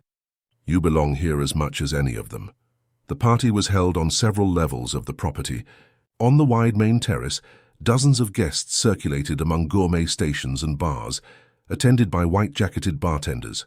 Further down in the gardens, small groups gathered for more intimate conversations. On the beach, a temporary structure housed a dance floor where couples moved to the sound of a jazz quartet. "Impressive," Amara commented, taking in the opulence of the event. "Superficial," Ethan replied in a low voice. "The real party happens later, in more restricted circles. What we see here is just the social facade." As they walked among the guests, Amara felt eyes following her. Some curious, others calculating, few openly hostile. Ethan greeted acquaintances with the ease of someone accustomed to navigating these circles, introducing her simply as Amara, a dear friend from London. It was during one of these casual introductions that they encountered the host. Augustus Alistair was a corpulent man in his 60s, with a shiny bald head and small sharp eyes that seemed to assess the value of everything they observed. "Ethan!" he exclaimed with false cordiality. "What a pleasant surprise. I didn't expect to see you here tonight." "I wouldn't miss your birthday, Augustus." Ethan smiled, a gesture that didn't reach his eyes. "Allow me to introduce Amara Sterling." The recognition was instantaneous. Augustus's eyes widened slightly, and his smile froze for a fraction of a second before returning, wider and faker than before. "Sterling? Any relation to Helen Sterling by any chance?" "My mother," Amara replied, keeping her voice calm despite the tension building in her chest. "Fascinating." Augustus studied her with disturbing intensity. "Helen was a very dear friend many years ago. How is she?" "Well, thank you." Amara met his gaze. "Though she prefers a more reclusive life these days." "Yes, I heard she became almost a hermit." Augustus turned to Ethan. "And how did you two meet?" "Helen was never very sociable." "The world is small for certain circles," Ethan replied enigmatically. "And some encounters seem predestined, wouldn't you agree?" Something passed between the two men, a silent communication laden with hidden meanings. Finally, Augustus nodded slightly. "Certainly. Predestination is something we believe in deeply, isn't it?" He turned back to Amara. "I hope you enjoy the party, my dear. There are many people here who would be delighted to meet you. In fact," he gestured to someone behind them, "here's one of them now." A tall, thin man with perfectly trimmed grey hair and an impeccable suit approached. There was something in his posture that exuded natural authority, the kind of presence that made others unconsciously straighten up. "Edward," Augustus smiled. "Look who Ethan brought us tonight. Amara Sterling, Helen's daughter." Edward Menzies showed no surprise. His eyes, an almost translucent blue, unsettlingly pale in his tanned face, studied Amara with the clinical attention of a scientist observing a particularly interesting specimen. "Miss Sterling," he said, his voice surprisingly melodious. "What a pleasure to finally meet you." The use of finally did not go unnoticed by Amara. "The pleasure is mine, Mr. Menzies." "Please, Edward." He took her hand, holding it a little longer than socially acceptable. "I knew your mother when she was about your age. The resemblance is remarkable." Amara felt an involuntary shiver. There was something predatory in the way he observed her, as if savoring something delicious in advance. "Ethan," Edward turned to him without releasing Amara's hand, "you didn't mention you were escorting young Miss Sterling. An interesting surprise." "I found life to be more satisfying with a few well-planned surprises," Ethan replied, his light tone contrasting with the evident tension in his posture. Edward finally released Amara's hand, but kept his eyes fixed on her. "I hope we can talk more later in a less public setting. I have many stories about your mother that might interest you." "That would be fascinating," Amara replied, keeping her face carefully neutral despite the knot of apprehension in her stomach. With a brief nod, Edward moved away, immediately approached by other guests eager for his attention. Amara began, when they were alone again.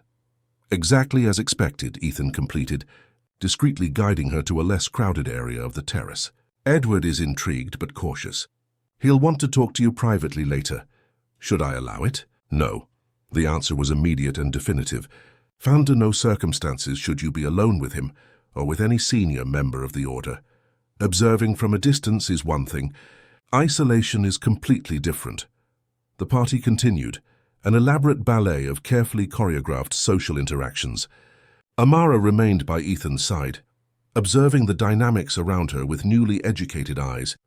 She began to identify patterns, how certain guests deferred to others seemingly less important, how conversations ceased when certain people approached, how meaningful glances were exchanged across the room. It was during one of these moments of observation that she noticed something disturbing. A young woman, no more than 20, circulated among the guests as if in a trance. Dressed in an elegant white gown, she seemed simultaneously present and absent. Her movements were graceful, but her eyes were empty, her expression strangely placid. "Who is that?" she asked Ethan, discreetly indicating the young woman. His face hardened. "Isabella White, the current bearer." Amara felt her stomach clench. "She looks drugged?" "She probably is. It's how they keep her docile at public events." There was bitterness in his voice. "Tonight, when the common guests are gone, she'll have a different role." The implication made her nauseous. "Can't we do anything?" "Not tonight. Not here." His eyes met hers. "But this is what we're fighting for, Amara. For Isabella and for all the others who would come after. Including you." The rest of the night passed in a haze of introductions, superficial conversations, and constant observation. Amara felt like an actress in a play whose plot only she was unaware of. Every smile, every handshake seemed laden with hidden meanings that she was only beginning to decipher. Around midnight, she noticed a subtle change in the atmosphere. Some guests began to depart, while others, mainly older men and young women unsettlingly similar to Isabella, moved towards a more secluded wing of the property. "It's starting," Ethan murmured, observing the movement. "The real event. What happens now?" "We leave." He placed a hand gently on her arm. "We achieved our goal. You were seen, you made the desired impression. Staying longer would be dangerous." Amara hesitated, looking at the young bearer who was now being led by an older man through a discreet door. "What about her?" Ethan's expression darkened. "We can't save her today, but I promise she won't be forgotten." They began to move discreetly towards the exit, politely bidding farewell to a few guests along the way. They were almost reaching the staircase that led to the gardens when a voice stopped them. "Leaving so soon?" Edward Menzies appeared beside them, as if materialized from the shadows. "The night has barely begun." "Unfortunately, we have early morning commitments in London," Ethan replied softly. "Not all of us have the luxury of flexible schedules, Edward." "A pity," his pale eyes fixed on Amara. "I had hoped to have that more intimate conversation with Miss Sterling." "Another time, perhaps," she replied, keeping her voice steady despite the shiver running down her spine. "Oh, I'm sure we will." Edward smiled, a gesture that didn't reach his eyes. "In fact, I'm counting on it. Very soon." Something in his tone made Ethan step forward, subtly positioning himself between Amara and Edward. "I'll send a message to coordinate our schedules," he said, his polite tone barely disguising the underlying tension. "Now, if you'll excuse us." Edward made an elegant farewell gesture, but his eyes remained fixed on Amara. "Until very soon, my dear." "Sooner than you imagine." Ethan practically dragged her away, his grip on her arm firmer than usual. They quickly descended the staircase to the gardens, where a security guard awaited to escort them back to the helipad. "What was that?" Amara asked when they were at a safe distance. "A threat." Ethan's face was tense. Edward is not a man of riddles or vague insinuations. If he said very soon, it's because something is planned. Upon reaching the helicopter, Ethan quickly checked the interior before allowing her to enter. While the pilot prepared for takeoff, he made a series of quick calls, giving instructions in a low voice that she couldn't fully hear over the accelerating rotor noise. Only when they were in the air, pulling away from the island, did Amara feel the tension in her body begin to release.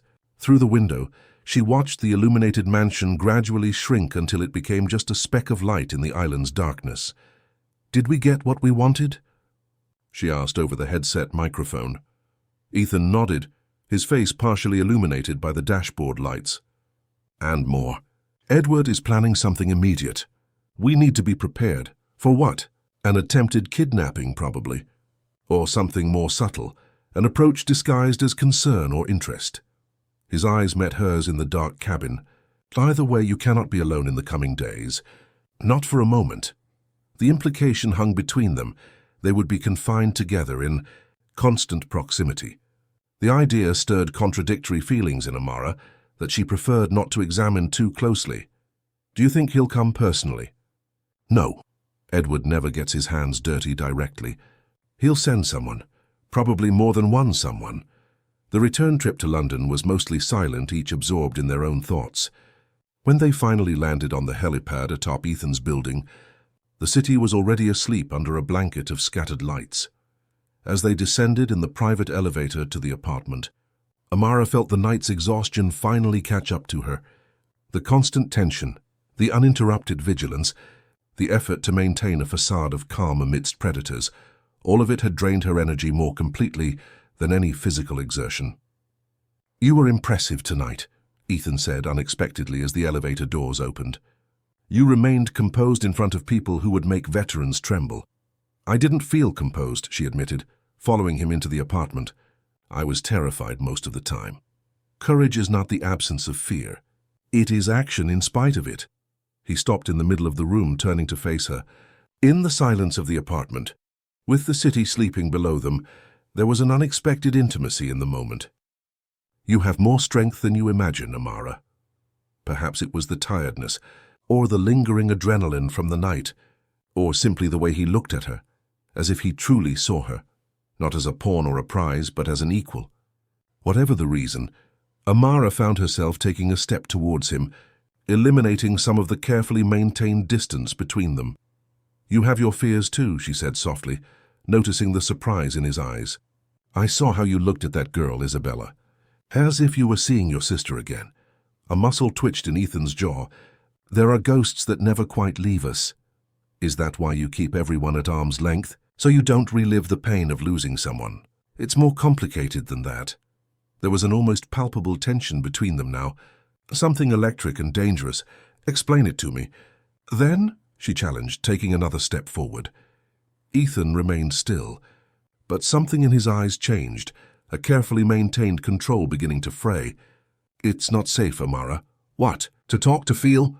"Anything between us." The words came out with difficulty. "There are reasons beyond those we've already discussed. Complications you don't fully understand." "Then help me understand." Amara was close enough now to feel the warmth emanating from him, to notice how his breathing had quickened slightly. "I'm tired of half-truths and partial protections. If we're going to fight together, I need to know all the facts." For a tense moment, she thought he would pull away, return to his controlled, distant posture. Instead, Ethan raised his hand and, with almost painful hesitation, touched her face. His fingers were surprisingly gentle against her skin. "There's another element of the pact I didn't mention," he said finally, his voice hoarse. "A final clause my father included. seemingly as the ultimate guarantee of control. What clause? Amara felt her heart race, aware of the proximity between them, of the touch of his hand on her face. If you maintained your purity until you turned 23, you would be officially inducted into the order as guardian of the key. But he hesitated as if the words were physically painful. To seal your position, a specific ritual would be required.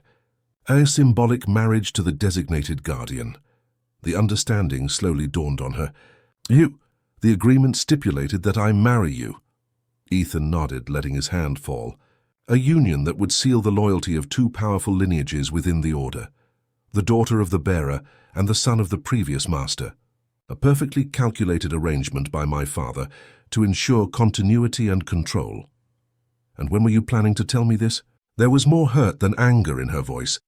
I was waiting for the right moment, or perhaps avoiding it, he admitted, stepping back. I didn't want you to think that my actions, my concern for you had any relation to this archaic obligation.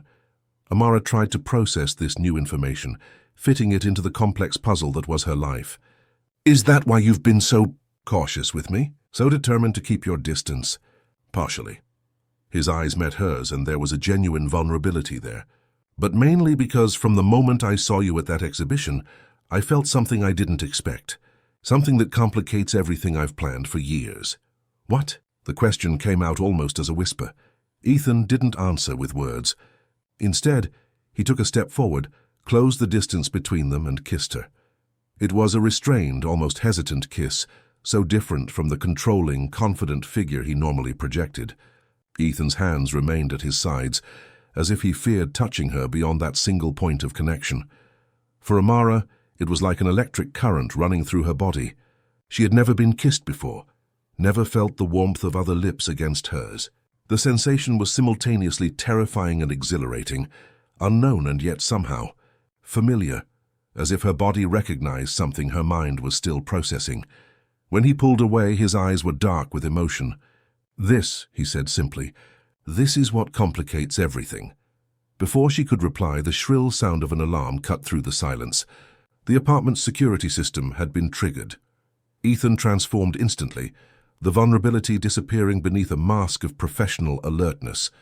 He moved quickly to a discreet panel on the wall, checking the security cameras. They arrived faster than I expected, he said, his voice tense. The outer perimeter has been breached. We have to go now. The intimate atmosphere of moments before completely evaporated, replaced by the urgency of imminent danger.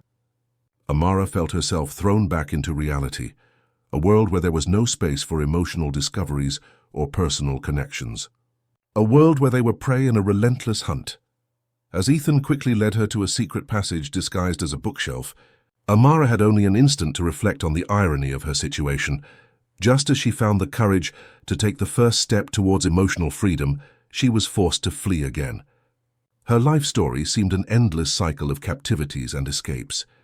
But this time, as she followed Ethan through the dark passage, she felt something different growing within her. It wasn't just fear or resignation, but a fierce determination. She was tired of being hunted, of having her destiny determined by others, of living in the shadows of pacts she had never chosen. For the first time, she wasn't just fleeing to survive. She was fleeing to finally be able to fight back. The secret passage spiraled narrowly downward, lit only by the faint emergency light embedded in the handrail. Amara followed Ethan, her footsteps echoing on the cold concrete, as the distant sound of the alarm gradually faded. Adrenaline pulsed through her veins, mixing the fear of imminent danger with the phantom sensation of his lips still on hers. "Where are we going?" she asked, her voice surprisingly steady, despite the circumstances. "Secondary escape route," Ethan replied without slowing his pace. "The apartment has 3 emergency exits. They've probably already covered the main one, but this one is rarely used." The stairs ended in a narrow corridor that seemed to stretch beneath the building. They walked quickly for several minutes before reaching an unmarked metal door. Ethan pressed his palm against a discreet scanner, and the door slid silently open, revealing a small underground garage with only 2 vehicles, a sports motorcycle and a discreet sedan with tinted windows. "The car has GPS and can be easily tracked," he explained, heading for the motorcycle. "The bike is more anonymous." "I've never ridden a motorcycle," Amara admitted, the reality of her isolated upbringing once again evident. A brief smile touched Ethan's lips. First time for everything, isn't it? The comment carried a double meaning that did not go unnoticed by either of them. In a matter of seconds, they were on the motorcycle, Amara behind Ethan, arms firmly around his waist. The elegant dress she had worn to the party made the position difficult, but that was the least of her worries. The forced proximity was simultaneously comforting and disturbing.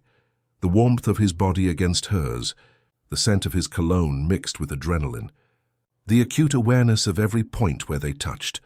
The motorcycle roared up the exit ramp, emerging onto a dimly lit side street. Ethan rode with fluid precision, gliding through London's night traffic like a shadow. He kept to back streets, avoiding the main avenues where security cameras might capture their passage. They knew exactly when to strike, he said, his voice raised to be heard over the wind and the engine.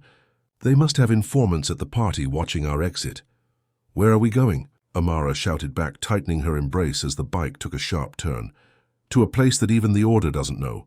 A refuge I created years ago for eventualities like this. They traversed the sleeping city, the urban lights gradually diminishing as they left the center.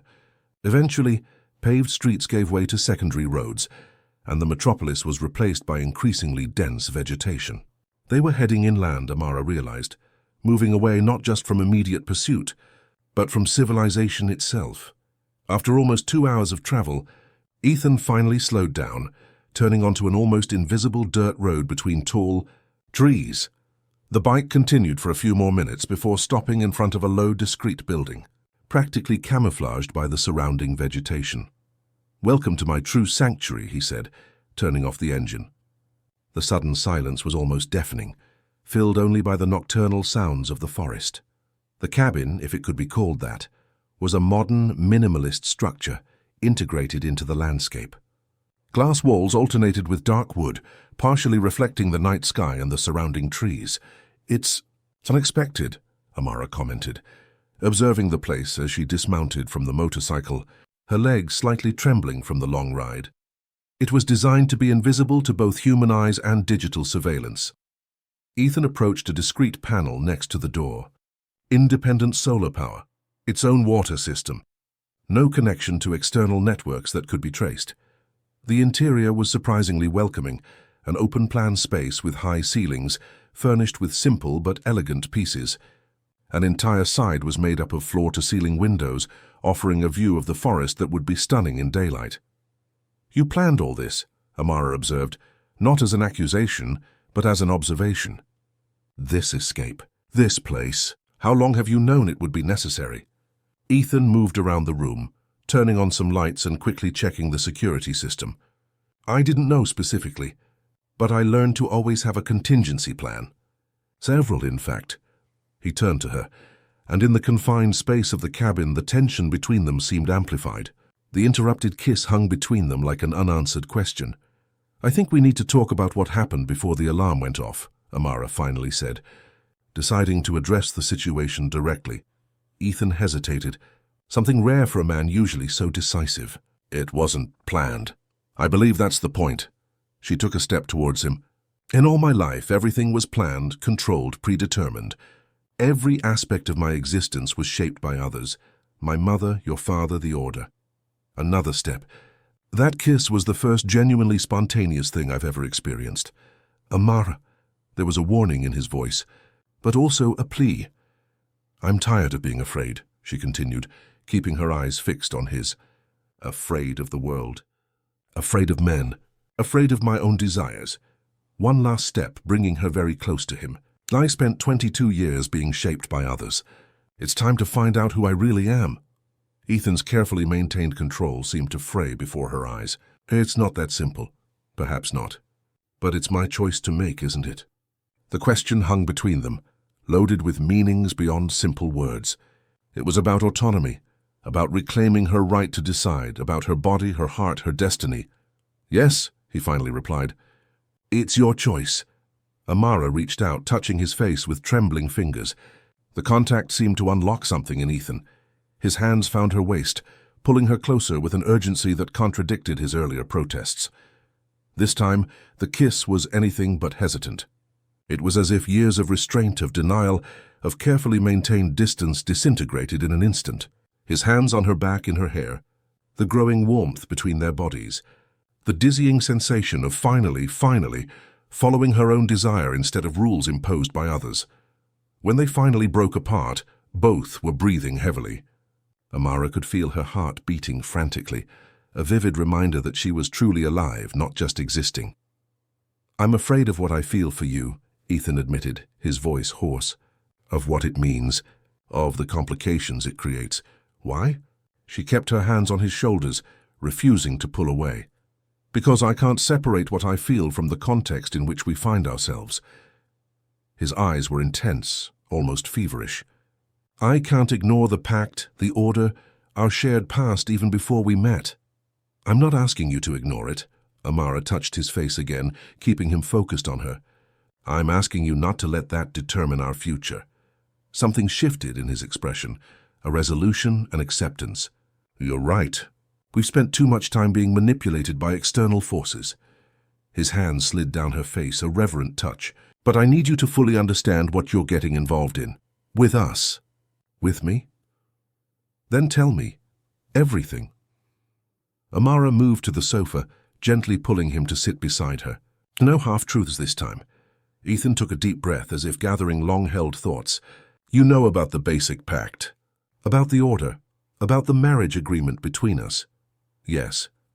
What I didn't mention is that, even while my father orchestrated all of this, I was already working against him." His eyes met hers. "After Livia's death, I swore to destroy not only my father but the entire order. I spent years infiltrating again, feigning repentance, renewed loyalty, gaining their trust while collecting evidence, identifying members, building cases that could eventually be brought to authorities. And me. How do I fit into this plan? Initially, you were just another victim I intended to save." The honesty in his voice was raw. "The daughter of the bearer who escaped, kept in isolation by a traumatized mother. I monitored your situation from a distance for years, ensuring you were safe, even while respecting Helen's determination to keep you away from the order." "You knew my mother before?" The question caught him by surprise. "We met briefly years ago." His expression became distant. "Helen sought me out after Livia's death. She wanted to know details. I think to better understand the dangers you would face. We formed a cautious alliance, based on our shared hatred for the order and what they did to us." Amara processed the information slowly. "So when you saw me at the exhibition, it wasn't a coincidence, but it wasn't planned either. Helen didn't know I would be there, nor did I expect to see you outside Serenity Manor." A sad smile touched his lips. "It was a moment of confluence of destiny, for lack of a better term. And after that, when did you decide to take me away from Serenity Manor?" "When I learned that Caesar had died, and that the order was moving to claim you prematurely." His voice hardened. "I realized that the plan I had laid out for years needed to be accelerated, that we could no longer wait." "We?"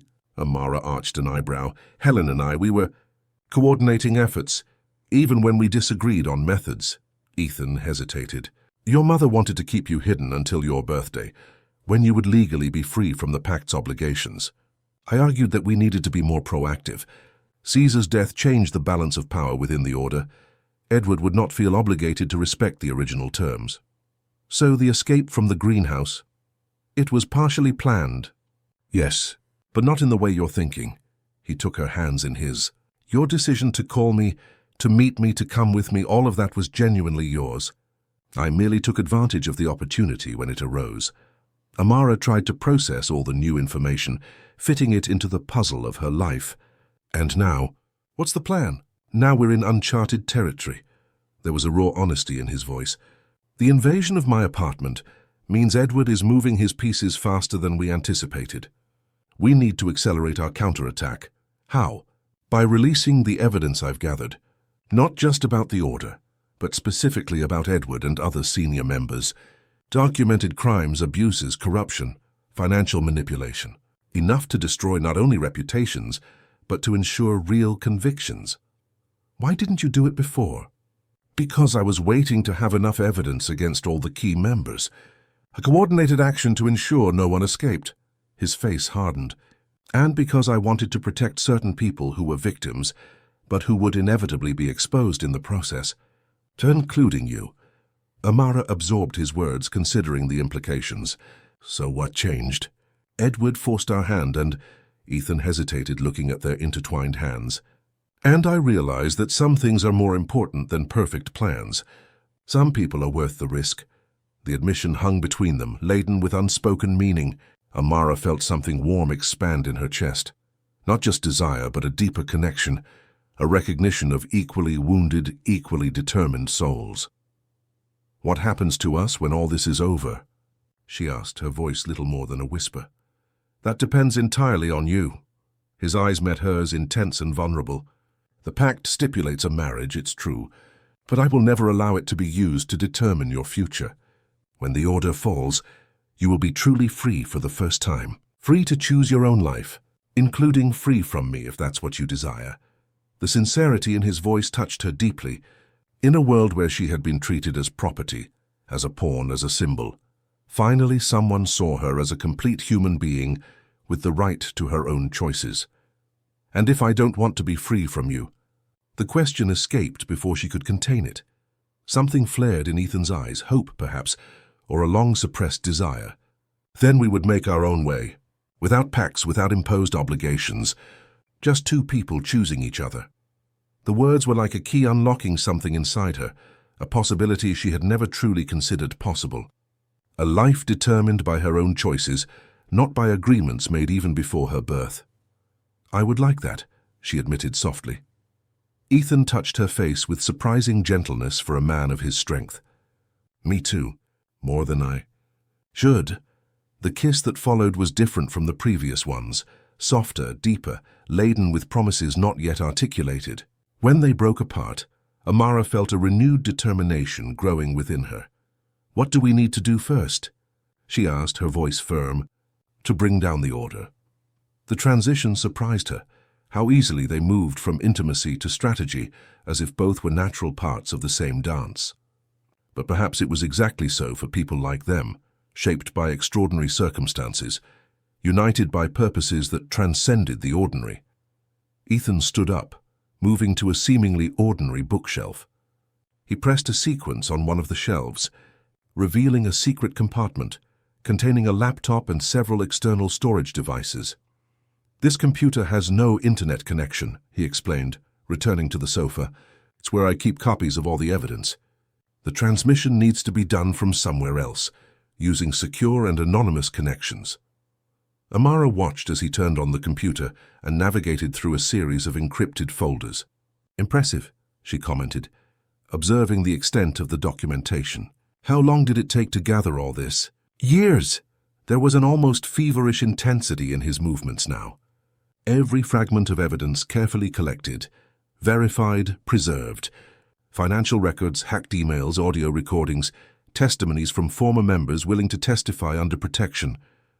"And my mother? Did she know about this?" Partially. She contributed her own testimony, though reluctantly. "She feared the repercussions for you." The files on the screen seemed endless, a meticulous documentation of decades of abuses, manipulations, crimes. Not just the order's rituals, but the mundane activities of its members, bribes, fraud, coercion, manipulation of financial markets. "When you release this," Amara left the sentence incomplete, imagining the consequences. "It will be an earthquake." Ethan closed the laptop, turning to her. "Powerful figures will fall. There will be denials, counterattacks, desperate attempts at damage control. But truth is like water. Once released, it finds its way through any barrier. And us? Will we be safe?" A grim smile curved his lips. "I have contingency plans for that too. Alternative identities, secret accounts, escape routes to various countries." He hesitated. "But I can't promise absolute safety. Some battles require real risks." The brutal honesty was strangely comforting. For the first time in her life, Amara felt treated as an equal, not as a child or property to be protected. "When do we start?" she asked simply. "At dawn. We need to rest a few hours before heading out again." Ethan stood up, extending his hand. "There's a room prepared for you. You should find clothes and other essential items." Amara accepted his hand but didn't move immediately. What if I don't want to be alone tonight? The question hung between them, laden with unspoken meanings. Ethan studied her face with almost painful intensity. Amara, there was a warning in his voice, but also a plea. I'm not suggesting. Not necessarily. She felt a blush rise to her face, but held his gaze steady. I just don't want to be alone. Not after all this. Something softened in his expression. I understand. And I respect that. The following words were unnecessary. They moved in silence down the corridor to the main bedroom. A simple but comfortable space, dominated by a large window framing the night forest and a wide bed covered with plain cotton sheets. When Amara finally lay beside Ethan, dressed in a borrowed t-shirt that reached her knees, she felt a strange combination of nervousness and peace. The warmth of another body next to hers was an absolute novelty. But there was nothing threatening in his presence, only the security of a genuine connection, of a conscious choice. Can I ask you a personal question? She whispered in the dark, watching his profile against the faint light coming through the window. Anything. Have you ever been with anyone? Romantically. Ethan turned to face her, his expression softened by the gloom. There have been people. Nothing serious or lasting. Why? Initially because of the mission. Later, he hesitated. Later, I think out of fear, of caring too much, of losing someone again as I lost Livia. The raw honesty of his reply moved her. Amara reached out, touching his face gently. Thank you for telling me. They lay like that for several minutes, just breathing together in the darkness, each processing the day's revelations and the possibilities of the future. Eventually, Ethan took her hand and kissed her palm softly. Rest. Tomorrow will be intense. She nodded, letting exhaustion finally claim her. She fell asleep with Ethan's hand still holding hers, an anchor point in a world that seemed to constantly shift beneath her feet.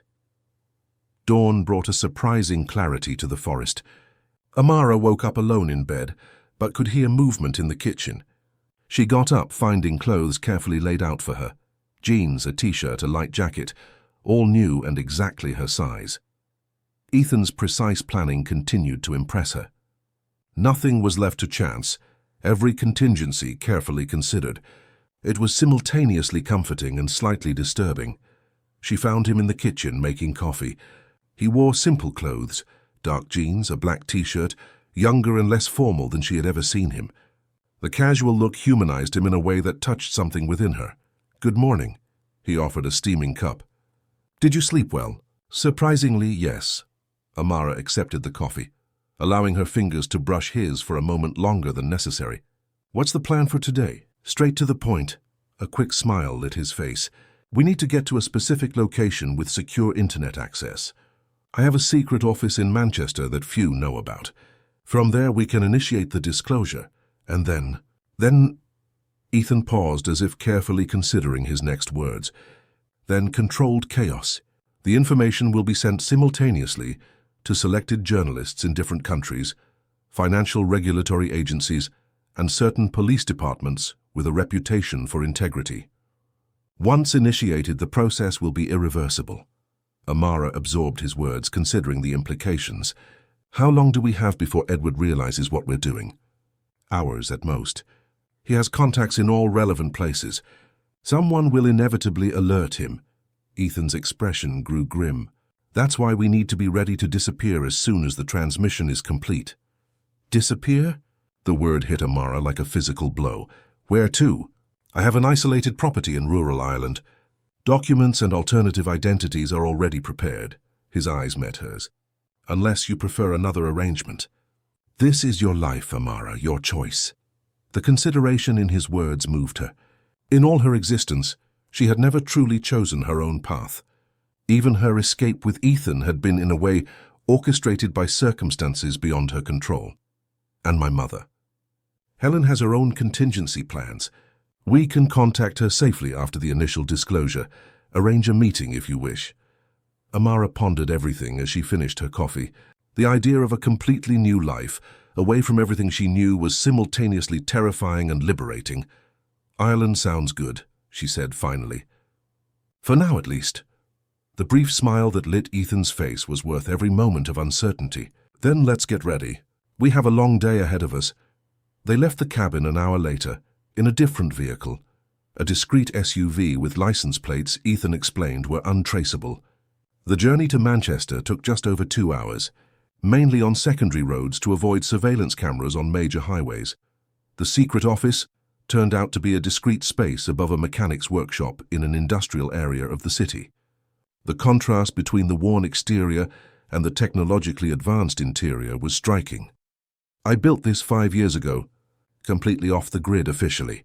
Ethan guided her through the compact but highly functional space. The internet connection passes through multiple layers of protection and servers in different countries. Virtually impossible to trace. Amara watched as he set up several computers, storage devices, and communication equipment.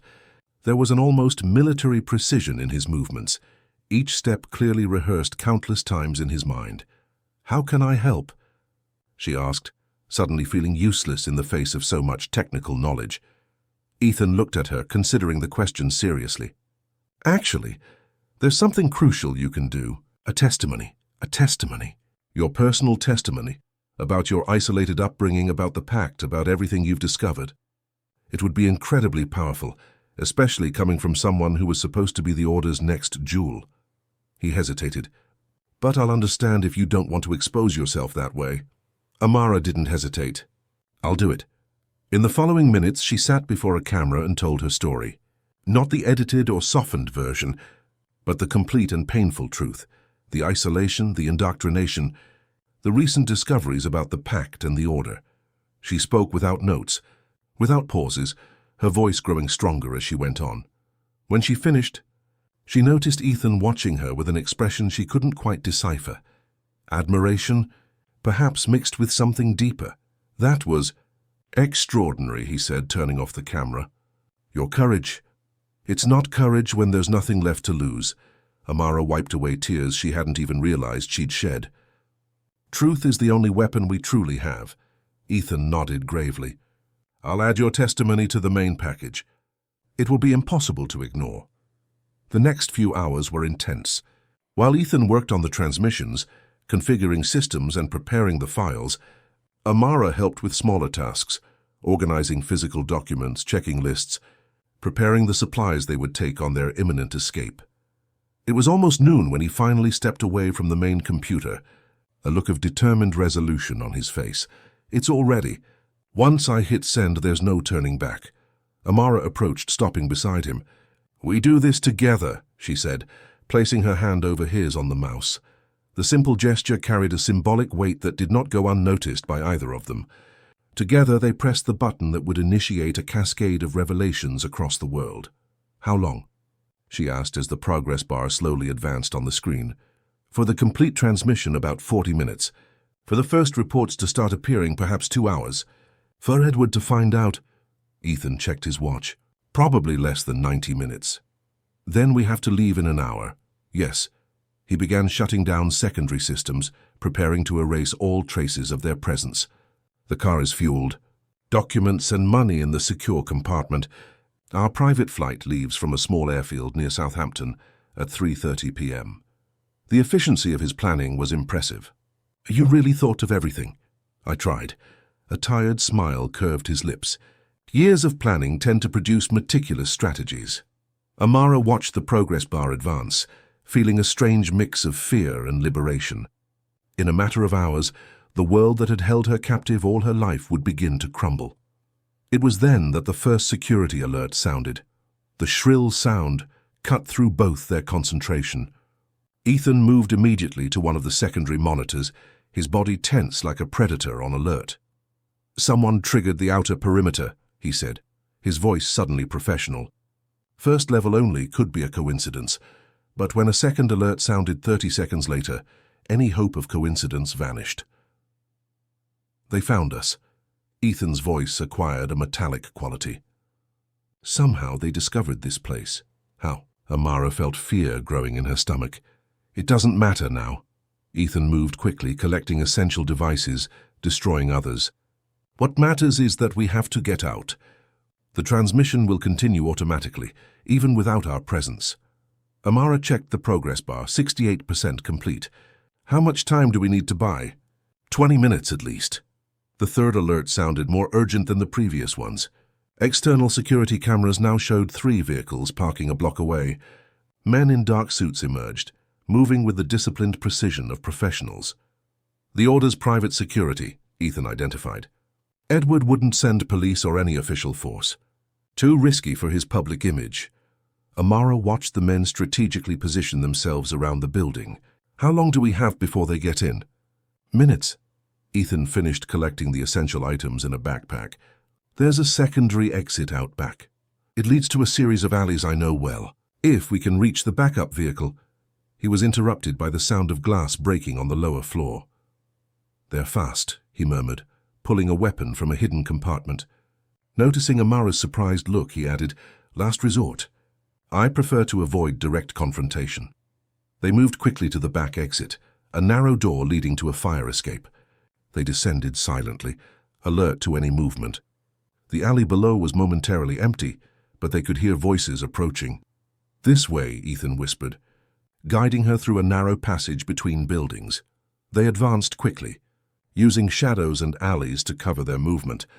Amara was surprised by her own ability to remain calm under pressure. Months ago, she would have been paralyzed by terror. Now she felt adrenaline, certainly, but also a cold determination that kept her focused. They had covered approximately 2 blocks when the sound of running footsteps alerted them. Ethan pulled her behind a large dumpster, pressing a finger to his lips as a sign for silence. 2 men ran past, communicating via radios. "South perimeter clear," one said. "Moving east." When they moved away, Ethan and Amara continued in the opposite direction. They were only a block from the backup vehicle when their luck finally ran out. There! A shout behind them was followed by the unmistakable sound of accelerating footsteps. "Run!" Ethan grabbed her hand, pulling her forward. They ran down the final alley, emerging onto a side street where a compact, discreet car was parked. Ethan pressed a device in his hand, and the doors unlocked automatically. "Get in!" Amara threw herself into the passenger seat as Ethan slid behind the wheel. The engine roared to life, and the vehicle sped away at the exact moment 2 men appeared at the alley entrance. Guns drawn. The sound of gunshots echoed, but they were already turning the corner. Out of sight. "Are we being followed?" Amara asked, turning to look through the rear window. "They will be soon." Ethan drove the vehicle with aggressive precision, cutting through side streets in a seemingly random pattern. "They have resources. Traffic cameras, police contacts. Where are we going? Is the airport still viable? We need a plan B." His face was tense, focused. "We have to ensure the transmission is completed. After that, even if they capture us, the damage to the order will be irreparable." "How long until the transmission finishes?" Ethan checked a device on his wrist. "Approximately 8 minutes if all goes as planned." "What if something goes wrong?" "It won't." The certainty in his voice was impressive. The system was designed to complete the mission, even if the main location is compromised. They continued zigzagging through the city for several minutes, constantly changing direction to confuse potential pursuers. Eventually, Ethan drove the vehicle into the underground parking garage of a shopping center. "Why are we stopping?" Amara asked, growing nervousness in her voice. "Vehicle swap." He parked in a dark corner away from cameras. "And status check." He pulled a tablet from his backpack, activating it quickly. On the screen, a progress bar indicated 98% complete. "Almost there," he murmured. As they waited for the last percentages to advance, Ethan explained the new plan. "We have another car on the 3rd level. We'll go to a temporary refuge in Reading. From there, we'll reorganize our departure from the country. Maybe not Ireland immediately, but we have alternatives." Amara nodded, feeling a surprising calm despite the circumstances. "It will work. Your confidence is reassuring." A brief smile touched his lips, disappearing when an alert sounded on the tablet. "What was that?" she asked, leaning over to see the screen. "Confirmation. The transmission is complete." His eyes met hers, a fierce satisfaction visible in them. "It's done, Amara. Right now, journalists, authorities, and regulators in 12 countries are receiving the files. In a matter of hours, decades of secrets will be exposed." Relief washed over her like a physical wave. "We did it. We did it." Ethan touched her face softly. "Now we need to survive to see the results." They swapped vehicles without incident, emerging from the shopping center through a different exit. The drive to Reading was tense but without confrontations. With every mile they put between themselves and Manchester, Amara felt a weight gradually lift from her shoulders. The temporary refuge was a modest apartment in an ordinary residential building. Nothing to draw attention, nothing to suggest a connection to Ethan Ferraz or anyone of his social standing. A place for us to breathe and reorganize, he explained, leading her into the simple but functional interior. We'll have to wait until tomorrow to assess the initial impact of the disclosures. Amara wandered through the small apartment, absorbing the almost shocking normality of the space after days of extraordinary intensity. A common kitchen, a worn sofa, a modest television. The banality was strangely comforting. It feels so normal, she commented, returning to the living room where Ethan was setting up a laptop. That's the idea. The best hiding place is one that doesn't look like a hiding place. He looked up from the computer. Besides, we need to get used to normality. If all goes as planned, eventually we'll have ordinary lives without conspiracies or escapes. The idea was simultaneously appealing and disconcerting. I'm not sure I'd know how to live like that, normally. Ethan looked at her with an expression she couldn't quite decipher. We'll learn together then, if that's what you wish. Before she could reply, the laptop emitted an alert. Ethan turned his attention to the screen, a slow smile spreading across his face. It's begun, he said simply, turning the computer so she could see.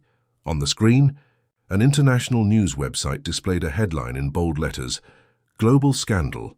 Leaked documents reveal secret society involving business and political elite. In the following hours, they watched in real time as the story exploded around the world. Site after site, channel after channel, the story spread with viral speed. The most prominent names of the order began appearing in headlines, their photos displayed alongside shocking revelations. It's incredible, Amara murmured, watching the coverage grow exponentially. They're actually believing it. It's really happening. Truth has its own weight, Ethan replied, the exhaustion finally visible on his face, especially when backed by irrefutable evidence. As the night progressed, the initial reports evolved into deeper analyses.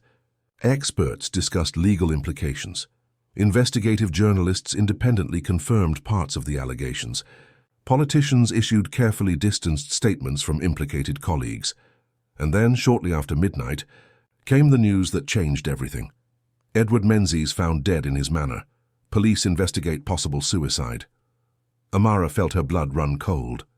He chose the final exit, Ethan completed, his voice neutral. It was predictable. Men like Edward cannot endure the fall, the public humiliation, the prospect of trial. Other reports quickly emerged. 2 more senior members of the order had opted for the same path. Others were being detained, some trying to flee the country. The carefully constructed empire crumbled in real time before their eyes. What about us? Amara finally asked, tearing her eyes away from the endless news. Do we still need to disappear? Ethan considered the question seriously. For now, yes. The order had many tentacles. Even with the main leadership falling, there are loyal people, dangerous people who could still see us as threats or targets for revenge. She nodded, processing the answer. For how long? First, it was hard to say. Months, probably. Maybe a year. His eyes met hers. Enough time for you to decide what kind of life you truly want to build. What kind of person you want to be, away from all expectations and impositions. The consideration in his words touched her deeply. Even now, with everything changing, Ethan continued to prioritize her autonomy, her choices. And you? She asked softly. What kind of life do you want to build? A rare vulnerability crossed his face. One with purpose, meaning, perhaps even happiness. He hesitated before continuing. Ideally, a shared life, if that's something you also desire. The moment hung between them, laden with possibilities. Amara moved closer to him on the sofa, taking his hands in hers. I think I'd like to discover who I am first. Really discover without external influences or expectations. She saw something diminish in his eyes, but continued. But I'd like to make that discovery with you by my side. The hope that lit. Ethan's face was almost painful to witness, a glimpse of the man behind all the layers of control and planning. That would be an honor, he said simply. Without additional words needed, they drew closer to each other. The kiss they shared was different from the previous ones, not laden with the urgency of repressed desire or the desperation of stolen moments, but with the quiet promise of time. Time to discover, to heal, to grow. Time to build something genuine from the ruins of lives that had been manipulated by others. When they finally broke apart, Amara felt something settle within her. Not absolute certainty about the future, but a peaceful acceptance of its possibilities. For the first time, she wasn't fleeing from something, but walking towards something. Choosing instead of being chosen. "What do we do now?" she asked, still close enough to feel his breath against her skin. Ethan smiled, a genuine smile he rarely allowed himself to show. "Now we rest. Tomorrow we begin our new life, one step at a time." That night, as the world processed revelations that would fundamentally change established power structures, Amara Sterling slept peacefully for the first time in her life. Not because she was finally safe, the future still held many uncertainties, but because, finally, the future was hers to shape. Beside her, Ethan watched over her sleep, his own face relaxed in a way he hadn't experienced since youth. The walls he had built around himself, the layers of control and calculation, slowly began to yield. Perhaps that was what true liberation meant, he thought, before allowing sleep to claim him too. Not just freedom from physical prisons or external manipulations, but from the most insidious captivity of all, the fear of truly living, of truly feeling, of truly connecting. In the darkness of the modest apartment, as global media continued to explode with revelations about the order, something new was silently born. Not a pact imposed by others, but a choice made freely, an unwritten, unspoken but felt promise, a promise of possibilities, of shared healing, of a future built on foundations of truth instead of manipulation. Dawn would bring new challenges, certainly, but for the first time, Amara and Ethan would face them not as pawns in a larger game, but as architects of their own destiny. 6 months later, a dark-haired woman with a modern haircut walked calmly down a cobblestone street in Galway, Ireland. The Mediterranean sun bathed the white facades of the houses, creating a stunning contrast with the deep blue of the ocean visible on the horizon. She carried a shopping bag from the local market, fresh fruit, artisanal bread, a bottle of regional red wine. Her face, once pale from a life spent in isolation, now displayed the healthy tan of someone who spent time outdoors under the sun. As she turned a corner, she spotted a man sitting at a sidewalk cafe, absorbed in a newspaper. He instinctively looked up, as if sensing her presence, and a smile transformed his normally serious face. "I found those strawberries you wanted," she said, placing the bag on the table and leaning in for a brief kiss. "The vendor said they're the last of the season." "Perfect for dinner tonight," he replied, folding the newspaper. "Helen confirmed she arrives tomorrow." "Yes, the flight lands at noon in Shannon." A smile lit her face. "I'm nervous. It's the first time I've seen her since everything." He took her hand, gently caressing her fingers. "She's nervous too, believe me. It's not easy to rebuild a relationship after so many secrets."